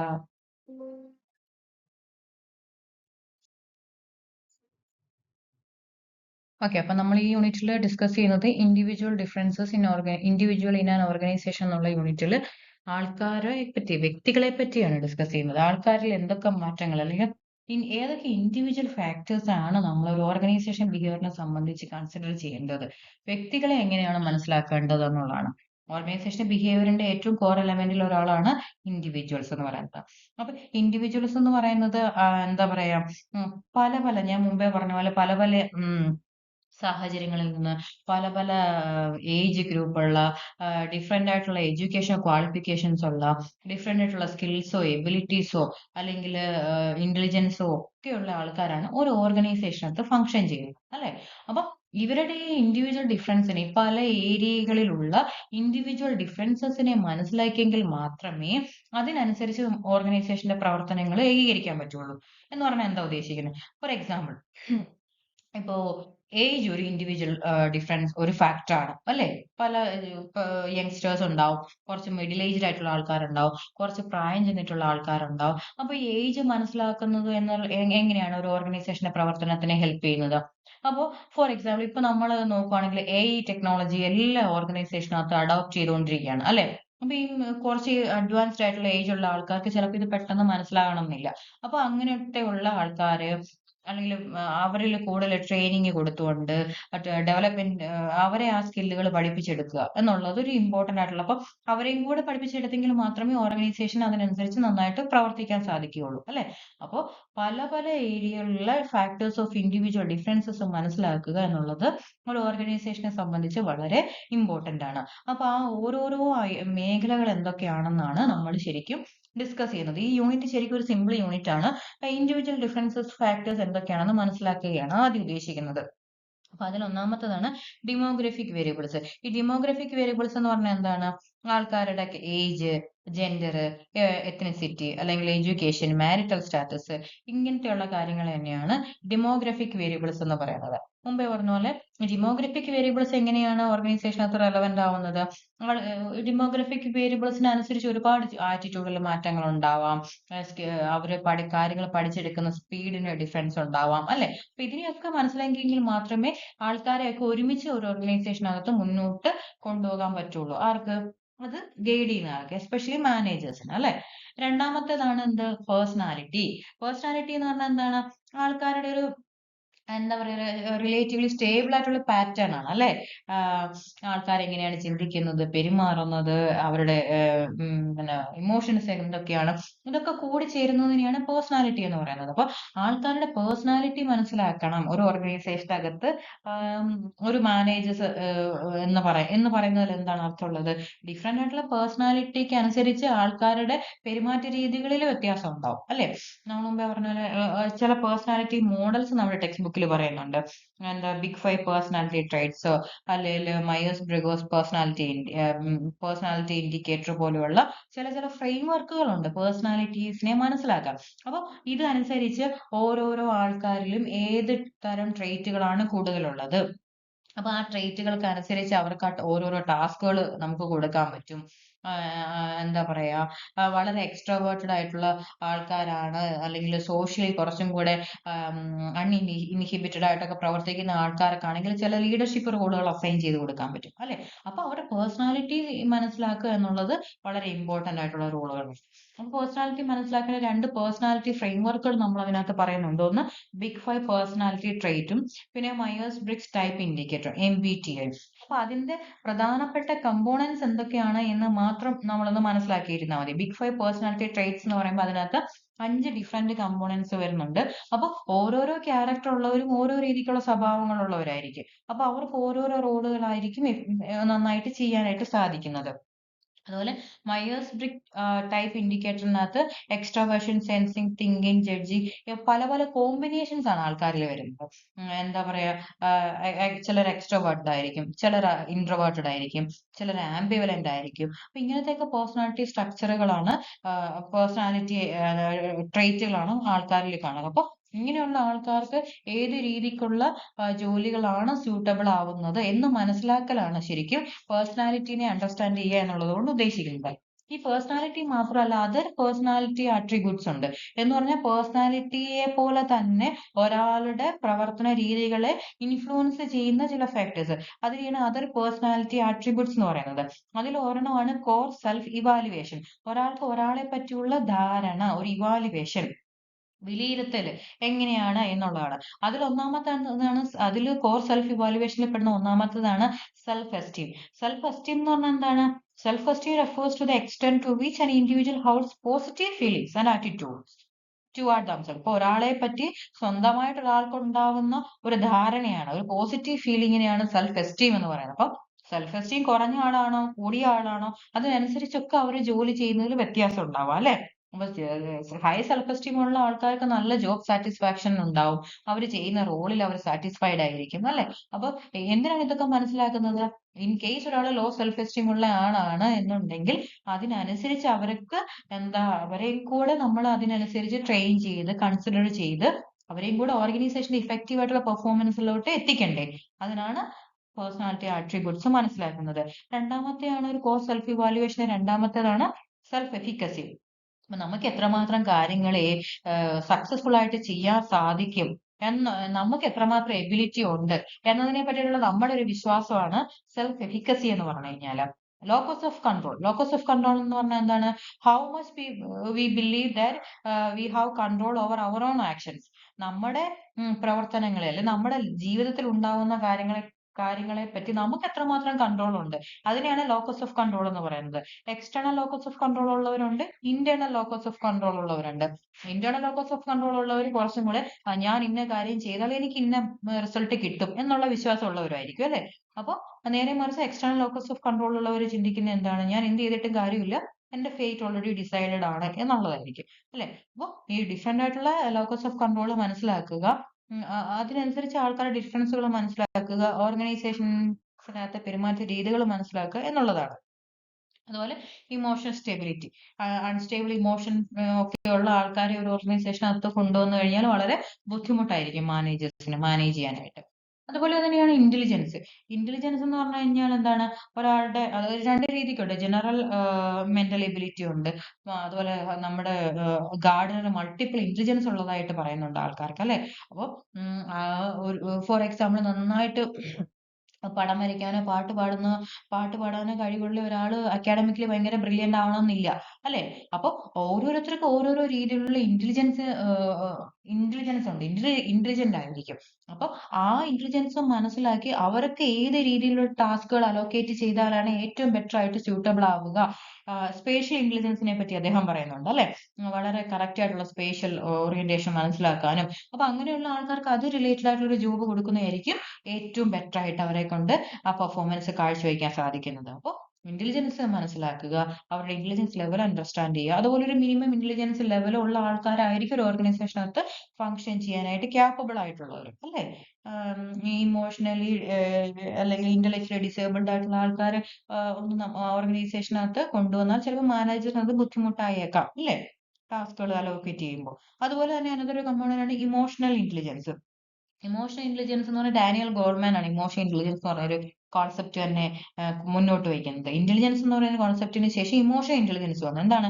നമ്മുടെ തന്നെ ഇമോഷൻസിനെ മനസ്സിലാക്കാൻ, മറ്റുള്ളവരുടെ ഇമോഷൻസിനെ മനസ്സിലാക്കാൻ, കറക്റ്റ് ആയിട്ട് ഹാൻഡിൽ ചെയ്യാനായിട്ട്, ഇതിനൊക്കെ ഉള്ള ഒരു കഴിവിനെയാണ് ഇമോഷണൽ ഇന്റലിജൻസ് എന്ന് പറയുന്നത്. അപ്പൊ ഇമോഷണലി ഇന്റലിജന്റ് ആയിട്ടുള്ള മാനേജേഴ്സ് ഇന്ന് തന്നെ ഒരു ഇമോഷണൽ ഇന്റലിജൻസ് ഉണ്ടെങ്കിൽ മാത്രമേ കൂടെ നിൽക്കുന്ന ആൾക്കാർ എന്തുകൊണ്ടാണ് ഒരാൾ ഒരു ഡീവിയന്റ് ആയിട്ടുള്ള ബിഹേവിയർ കാണിച്ചു, അല്ലെങ്കിൽ ഗ്രൂപ്പിൽ പറയുന്ന കാര്യങ്ങൾ ഒബേ ചെയ്യുന്നില്ല, അല്ലെങ്കിൽ ഗ്രൂപ്പ് നോംസിന് എതിരായിട്ട് പ്രവർത്തിക്കുന്നു. അപ്പൊ ഇമോഷണലി ഇന്റലിജന്റ് ആയിട്ടുള്ള ഒരു മാനേജർക്ക് മാത്രമേ എന്തുകൊണ്ടാണ് അദ്ദേഹം അങ്ങനെ പെരുമാറുന്നത് എന്ന് മനസ്സിലാക്കി അതിനനുസരിച്ചുള്ള ആക്ഷൻസ് അഡോപ്റ്റ് ചെയ്ത് അദ്ദേഹത്തിനെ കൂടെ കൂട്ടിച്ചേർത്തുകൊണ്ട് ആ ഓർഗനൈസേഷൻ മുന്നോട്ട് പോകാൻ സാധിക്കുകയുള്ളൂ, അല്ലേ? ഇമോഷൻ ഇന്റലിജൻസ് മാനേജേഴ്സിന്റെ ആയിക്കോട്ടെ, അതിനകത്തുള്ള വർക്കേഴ്സിന്റെ ആയിക്കോട്ടെ, ഇമോഷൻ ഇന്റലിജൻസ് ഒരു ഇമ്പോർട്ടന്റ് കമ്പോണന്റ് ആണ്. അതുപോലെ തന്നെ ഇമോഷൻ ഇന്റലിജൻസിന്റെ 5 ഡിഫറെന്റ് കമ്പോണൻസിനെ പറ്റി പറയുന്നുണ്ട്. ഒന്ന് സെൽഫ് അവയർനെസ്, രണ്ട് self regulation, then motivation, empathy and social skills. ഇനി മൂന്നാമത്തെയാണ് സ്കിൽസ് ആൻഡ് എബിലിറ്റീസ്. ആൾക്കാരുടെ സ്കില്ലുകളിലും എബിലിറ്റികളിലും വ്യത്യാസമുണ്ട്, അല്ലെ? അപ്പൊ ഈ സ്കിൽസിലും എബിലിറ്റീസിലുള്ള ഡിഫറൻസുകൾ മനസ്സിലാക്കുക എന്നുള്ളതുകൊണ്ട് എന്താണ് ഉദ്ദേശിക്കുന്നത്? ഡിഫറെന്റ് ആയിട്ടുള്ള സ്കില്ലുകൾ ഉള്ളവരെ തിരിച്ചറിഞ്ഞ് ഓരോ സ്കില്ല് ഏരിയയ്ക്ക് അനുസരിച്ച് ടാസ്കുകൾ അലോക്കേറ്റ് ചെയ്യുക എന്നുള്ളത്. എബിലിറ്റി മനസ്സിലാക്കുക എന്നതുകൊണ്ട് ഏബിൾ അല്ലാത്ത എംപ്ലോയീസിന് എന്ത് ചെയ്യണം? ട്രെയിനിങ് കൊടുക്കണം, അല്ലെങ്കിൽ അവർക്ക് ഡെവലപ്മെന്റ് കൊടുക്കണം. ഡെവലപ്മെന്റിനുള്ള ഓപ്പർച്യൂണിറ്റി കൊടുത്തുകൊണ്ട് അവരെയും കൂടെ ഓർഗനൈസേഷന്റെ എന്താ പറയാ ഗോൾ അച്ചീവ് ചെയ്യാൻ വേണ്ടിയിട്ട് അവരെയും കൂടെ അതിനകത്തോട്ട് കൊണ്ടുവരണം. അതുപോലെ വാല്യൂസ്, ഓരോ ഇൻഡിവിജ്വൽസിനും ഓരോ വാല്യൂ സിസ്റ്റം ആയിരിക്കും ഉണ്ടാവുക, അല്ലെ? ഡിഫറെന്റ് വാല്യൂ സിസ്റ്റംസ് ആയിരിക്കും ഉണ്ടാകുക. വാല്യൂസ് എന്ന് പറഞ്ഞാൽ എന്താണ്?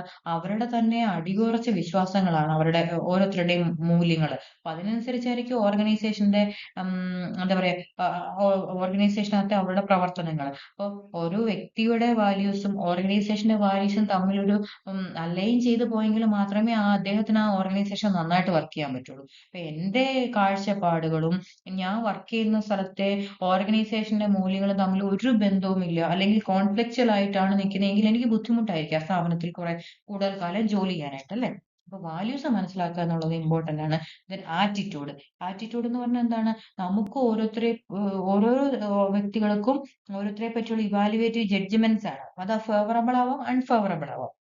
അപ്പൊ ആൾക്കാരുടെ ആറ്റിറ്റ്യൂഡ് ഓർഗനൈസേഷനെ സംബന്ധിച്ച് വളരെ റെലവന്റ് ആണ്.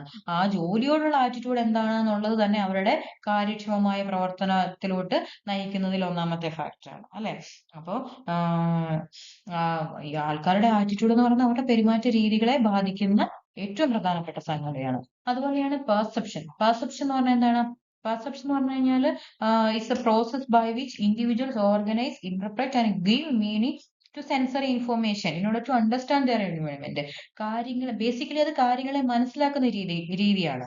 നമുക്ക് കാണുന്നതും കേൾക്കുന്നതും അറിയുന്നതുമായ കാര്യങ്ങൾ വെച്ചുകൊണ്ട് ആ കിട്ടുന്ന ഇൻപുട്ടുകൾ വെച്ചുകൊണ്ട് നമുക്ക് കാര്യങ്ങളെ മനസ്സിലാക്കണം, അല്ലെ? ഒരു ഓർഗനൈസേഷനകത്ത് ഇന്ന കാര്യങ്ങൾ എന്താണ് എന്ന് മനസ്സിലാക്കാനുള്ള കഴിവിനെയാണ് പെർസെപ്ഷൻ എന്ന് പറയുന്നത്. അപ്പൊ പെർസെപ്ഷൻ എന്ന് പറയുന്നത് വളരെ ക്രിട്ടിക്കൽ ആയിട്ടുള്ള ഒരു റോളാണ്, കാര്യങ്ങളെ കറക്റ്റ് ആയിട്ട് മനസ്സിലാക്കുക എന്നുള്ളത്. ഓക്കെ. ഇത്രയാണ് ഇൻഡിവിജ്വൽ ഡിഫറൻസ് ഫാക്ടേഴ്സ് എന്ന് പറയുന്നത്.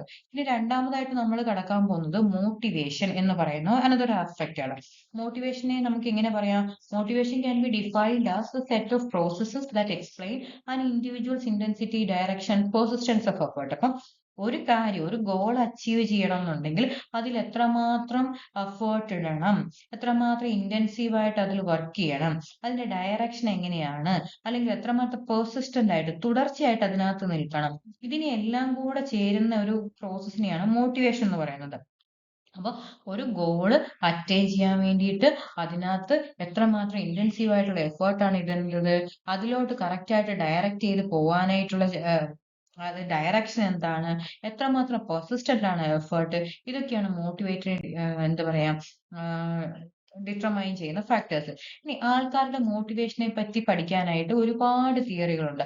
ഒന്നാമത്തെ തിയറി എന്ന് പറയുന്നത് മാസ്ലോയുടെ ഹൈറാർക്കി ഓഫ് നീഡ്സ് തിയറിയാണ്.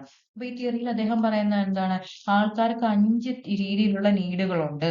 ഓരോ ഏറ്റവും ബേസിക് ആയിട്ടുള്ള നീഡ് എന്ന് പറയുന്നത് ഫിസിയോളജിക്കൽ നീഡാണ്. ആ ഫിസിയോളജിക്കൽ നീഡ് മീറ്റ് ചെയ്ത് കഴിഞ്ഞാൽ എന്താ പറയാ അദ്ദേഹം നേടിയെടുത്ത് കഴിഞ്ഞാൽ രണ്ടാമത്തെ സേഫ്റ്റി നീഡ് ആയിരിക്കും പിന്നെ അദ്ദേഹത്തിനെ മോട്ടിവേറ്റ് ചെയ്യുന്ന ഫാക്ടർ. അപ്പൊ അങ്ങനെ ഏറ്റവും ഹയസ്റ്റ് ലെവൽ ഓഫ് നീഡ് എന്ന് പറയുന്നത് സെൽഫ് ആക്ച്വലൈസേഷൻ നീഡാണ്.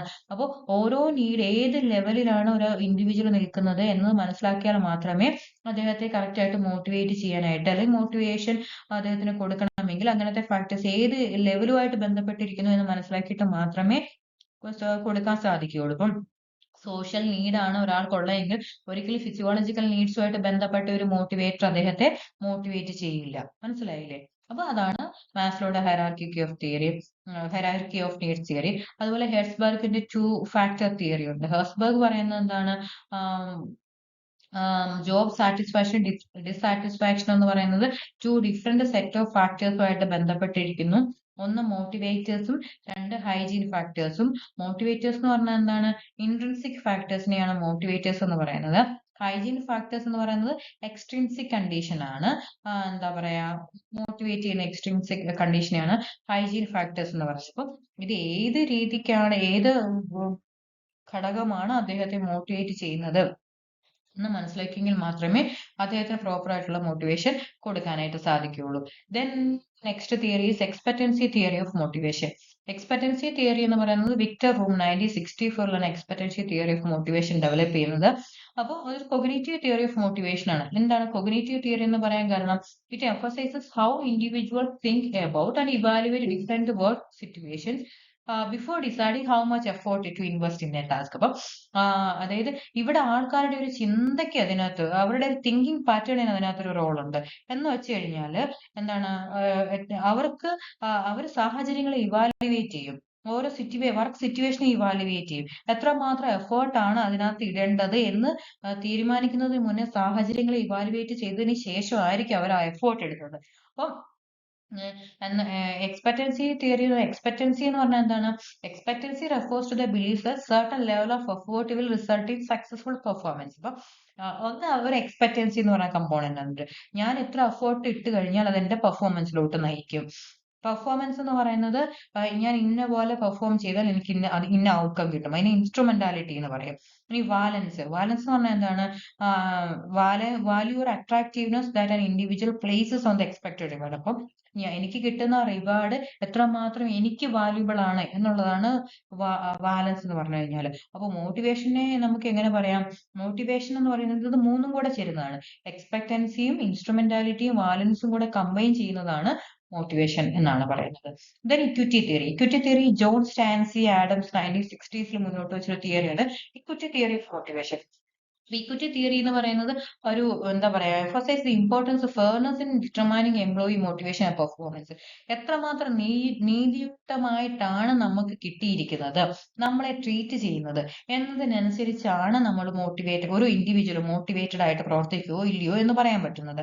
അപ്പം employees compare their contributions and reward with those of others in order to determine whether they are being treated of fairly. അപ്പം ഇപ്പൊ ഒരു ജോലി സ്ഥലത്ത് ജോലി ചെയ്യുന്ന ഒരാള് അവർക്ക് കിട്ടുന്ന എന്താ പറയാ റിവാർഡോ അല്ലെങ്കിൽ അവർക്ക് കിട്ടുന്ന ഔട്ട്കമോ മറ്റുള്ള ഒരാളുമായിട്ട് കമ്പയർ ചെയ്തതിന് ശേഷമാണ് എനിക്കത് നീതിയുക്തമായിട്ട് കിട്ടിയോ ഇല്ലയോ എന്ന് മനസ്സിലാക്കുന്നത്. അപ്പൊ അയാളെ വെച്ച് കമ്പയർ ചെയ്യുമ്പോൾ എനിക്ക് കറക്റ്റ് ആയിട്ട് കിട്ടിയില്ല എന്നുണ്ടെങ്കിൽ ഒരിക്കലും അത് അദ്ദേഹത്തെ മോട്ടിവേറ്റ് ചെയ്യില്ല.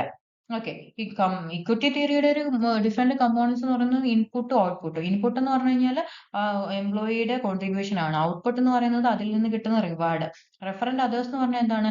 ഈ ഇൻഡിവിജ്വൽ ഏത് ഒരാളുമായിട്ടാണോ കമ്പയർ ചെയ്യുന്നത് അതിനെയാണ് റെഫറന്റ് അതേഴ്സ് എന്ന് പറയുന്നത്. അപ്പൊ ഇങ്ങനെ ഒരു ഫെയർനെസ് അവിടെ അദ്ദേഹത്തിന് മനസ്സിലാക്കാം. അപ്പൊ എനിക്ക് എന്റെ ഇൻപുട്ടും എനിക്ക് കിട്ടിയ ഔട്ട്പുട്ടും എന്നെ പോലെ വർക്ക് ചെയ്ത വേറൊരാൾക്ക് ഒരു റെഫറന്റ് അതേഴ്സിന് കിട്ടിയതും തമ്മിൽ കമ്പയർ ചെയ്ത് നോക്കിയിട്ട് ഓക്കെ എനിക്ക് ഫെയർ ആയിട്ടുള്ള ട്രീറ്റ്മെന്റ് ആണ് കിട്ടിയത് എന്ന് ഒരു വ്യക്തി മനസ്സിലാക്കുന്നെങ്കിൽ മാത്രമേ അവിടെ ഒരു മോട്ടിവേഷൻ ഉണ്ടാവുള്ളൂ. അവിടെ മോട്ടിവേറ്റ് ചെയ്യില്ല അദ്ദേഹത്തിന്റെ പ്രവർത്തനത്തിന് അങ്ങനെ ഒരു അൺഫെയർനെസ് ഉണ്ടെങ്കിൽ എന്നാണ് പറയുന്നത്. ഇക്വിറ്റി ഡിസ്ട്രസ് എന്ന് പറയുന്നത് എന്താണ്? Equity distress refers to the negative emotional reactions individual experience when they perceive lack of fairness. ഇപ്പൊ കറക്റ്റ് ആയിട്ട് ഈക്വൽ ആയിട്ടല്ല ട്രീറ്റ് ചെയ്തപ്പെട്ടത് എന്ന് മനസ്സിലാക്കുമ്പോൾ ഉണ്ടാവുന്നതിനെയാണ് ഇക്വിറ്റി ഡിസ്ട്രസ് എന്ന് പറയുന്നത്. ഇക്വിറ്റി റീസ്റ്റോറേഷൻ എന്ന് പറഞ്ഞു കഴിഞ്ഞാൽ refers to the actions individuals take to restore a sense of fairness when they perceive inequality. Inequality perceive ചെയ്യുമ്പോൾ എന്തുകൊണ്ടാണ് എന്ന് മനസ്സിലാക്കി ചില കാരണങ്ങൾ കണ്ടെത്തി ഇന്ന കാരണങ്ങൾ കൊണ്ടാണ് എന്ന് മനസ്സിലാക്കുന്നതിനെയാണ് ഇക്വിറ്റി റെസ്റ്റോറേഷൻ എന്ന് പറയുന്നത്. നെക്സ്റ്റ് തിയറിയാണ് self determination theory. Self determination theory of human motivation explain how individuals become motivated through internal psychological processes. അപ്പൊ ഇന്റേണൽ സൈക്കോളജിക്കൽ പ്രോസസ്സ് എങ്ങനെയാണ് മോട്ടിവേഷനെ ഡിറ്റർമൈൻ ചെയ്യുന്നത് എന്നുള്ളതാണ് സെൽഫ് ഡിറ്റർമിനേഷൻ തിയറി പറയുന്നത്. അപ്പൊ എക്സ്റ്റേണൽ ഇൻഫ്ലുവൻസുകളും ഇന്റേണൽ മോട്ടിവേഷനും തമ്മിലുള്ള ഒരു ഇന്ററാക്ഷൻ ആണ് സെൽഫ് ഡിറ്റർമിനേഷൻ തിയറി ഫോക്കസ് ചെയ്യുന്നത്. അപ്പോൾ people can be motivated by external rewards such as money. That is known as extrinsic motivation. However, this theory places greater emphasis on intrinsic motivation. അപ്പൊ external ആയിട്ടുള്ള extrinsic റിവാർഡ്സുകൾ motivate ചെയ്യാം. പക്ഷെ self determination theory emphasise കൊടുക്കുന്നത് internal ആയിട്ടുള്ള ആസ്പെക്റ്റിനാണ്, intrinsic motivation ആണ്, which arises from internal satisfaction, interest and enjoyment in performing an activity. അപ്പോൾ basic psychological needs എന്ന് പറയുന്നത് self determination theory proposes that individuals are driven by 3 universal psychological needs. ഒന്നാമത്തേത് competence. Competence എന്ന് പറഞ്ഞാൽ എന്താണ്? refers to the need to feel capable and effective in dealing with one's environment. എത്രമാത്രം competent ആണ്. Relatedness. Relatedness refers to the need to feel connected to others and to experience a sense of belonging. എത്രമാത്രം അവർക്ക് relate ചെയ്യാൻ പറ്റുന്നു, ഒരു belongingness എന്ന് പറഞ്ഞ ഒരു സെൻസ് ഉണ്ടാവുന്നു എന്നുള്ളതാണ്. Autonomy refers to the need to feel that one's behavior is self-directed and independent. എത്രമാത്രം ഓട്ടോണമി ഉണ്ട് കാര്യങ്ങൾ ചെയ്യാൻ. ഈ 3 കമ്പോണൻസ് ആണ് ഇമ്പോർട്ടന്റ് എന്നാണ് സെൽഫ് ഡിറ്റർമിനേഷൻ തിയറി പറയുന്നത്. ഓക്കെ, ഇനി നമ്മൾ പഠിക്കുന്നത് strategies four managing individual differences. അപ്പം നമ്മൾ ഇത്രയും നേരം പറഞ്ഞത് ആൾക്കാരിൽ ഇൻഡിവിജ്വൽ ഫാക്ടേഴ്സിൽ ഒരുപാട് മേഖലകളിൽ ഡിഫറൻസുകളുണ്ട്. ഡെമോഗ്രഫിക് വേരിയബിൾസിൽ തുടങ്ങി പേഴ്സണാലിറ്റീസിൽ തുടങ്ങി ഡിഫറെന്റ് ആയിട്ടുള്ള പേഴ്സണാലിറ്റി ആട്രിബ്യൂട്ട്സിൽ തുടങ്ങി വാല്യൂസിലും ആറ്റിറ്റ്യൂഡിലും ഇന്റലിജൻസിലും ഇമോഷണൽ ഇന്റലിജൻസിലും എന്താ പറയുക ഒക്കെയുള്ള മാറ്റങ്ങൾ ഡിഫറൻസുകൾ ഉണ്ടാവും. ഈ ഡിഫറൻസുകളെയൊക്കെ എങ്ങനെയാണ് നമുക്ക് മാനേജ് ചെയ്യാൻ പറ്റുന്നത്? അപ്പോൾ ഒന്ന് ഈ ഡിഫറൻസ് ഉണ്ടെന്ന് മനസ്സിലാക്കലാണ്, അണ്ടർസ്റ്റാൻഡിങ് ആൻഡ് അപ്രീഷിയേറ്റിംഗ് ഡൈവേഴ്സിറ്റി. അതിനനുസരിച്ച് മനസ്സിലാക്കുക, അതിനനുസരിച്ചുള്ള ഒരു ഫ്ലെക്സിബിൾ മാനേജ്മെന്റ്, ഒരു ലീഡർഷിപ്പ് സ്റ്റൈലും കൊണ്ടുവരിക, നല്ല ഇഫക്റ്റീവ് ആയിട്ടുള്ള കമ്മ്യൂണിക്കേഷൻ. എന്താണോ ഡിഫറൻസ് ഉള്ളത് അല്ലെങ്കിൽ പല ഫോർ എക്സാമ്പിൾ ഒരു ഏജ്ഡ് ആയിട്ടുള്ള എംപ്ലോയിന്റെ അടുത്ത് കമ്മ്യൂണിക്കേറ്റ് ചെയ്യുന്ന പോലെ ആയിരിക്കില്ല ഒരു യങ്ങർ ആയിട്ടുള്ള എംപ്ലോയിയുടെ അടുത്ത് കമ്മ്യൂണിക്കേറ്റ് ചെയ്യുന്നത്, അല്ലേ? കമ്മ്യൂണിക്കേഷൻ, ഇൻഡിവിജ്വലൈസ്ഡ് മോട്ടിവേഷൻസിന്റെ തിയറീസ് മനസ്സിലാക്കിക്കൊണ്ട് ആ കോൺസെപ്റ്റുകൾ മനസ്സിലാക്കിക്കൊണ്ട് ആൾക്കാരെ മോട്ടിവേറ്റ് ചെയ്യുന്ന ഫാക്ടേഴ്സ് എന്താണ് എന്ന് മനസ്സിലാക്കി അതിനനുസരിച്ചുള്ള കാര്യങ്ങൾ അഡോപ്റ്റ് ചെയ്യുന്നത് വഴി കോൺഫ്ലിക്റ്റുകൾ കറക്റ്റ് ആയിട്ട് മാനേജ് ചെയ്യുകയും ഒരു ഇമോഷണൽ ഇന്റലിജൻസ് കൊണ്ടുവരുന്നത് വഴി നമുക്ക് എന്ത് ചെയ്യാൻ പറ്റും? ഇൻഡിവിജ്വൽ ഡിഫറൻസുകൾ മാനേജ് ചെയ്യാനായിട്ട് സാധിക്കും. അപ്പൊ ഇത്രയാണ് നമുക്ക് ബ്ലോക്ക് 1 പഠിക്കാനായിട്ടുള്ളത്. Thank you.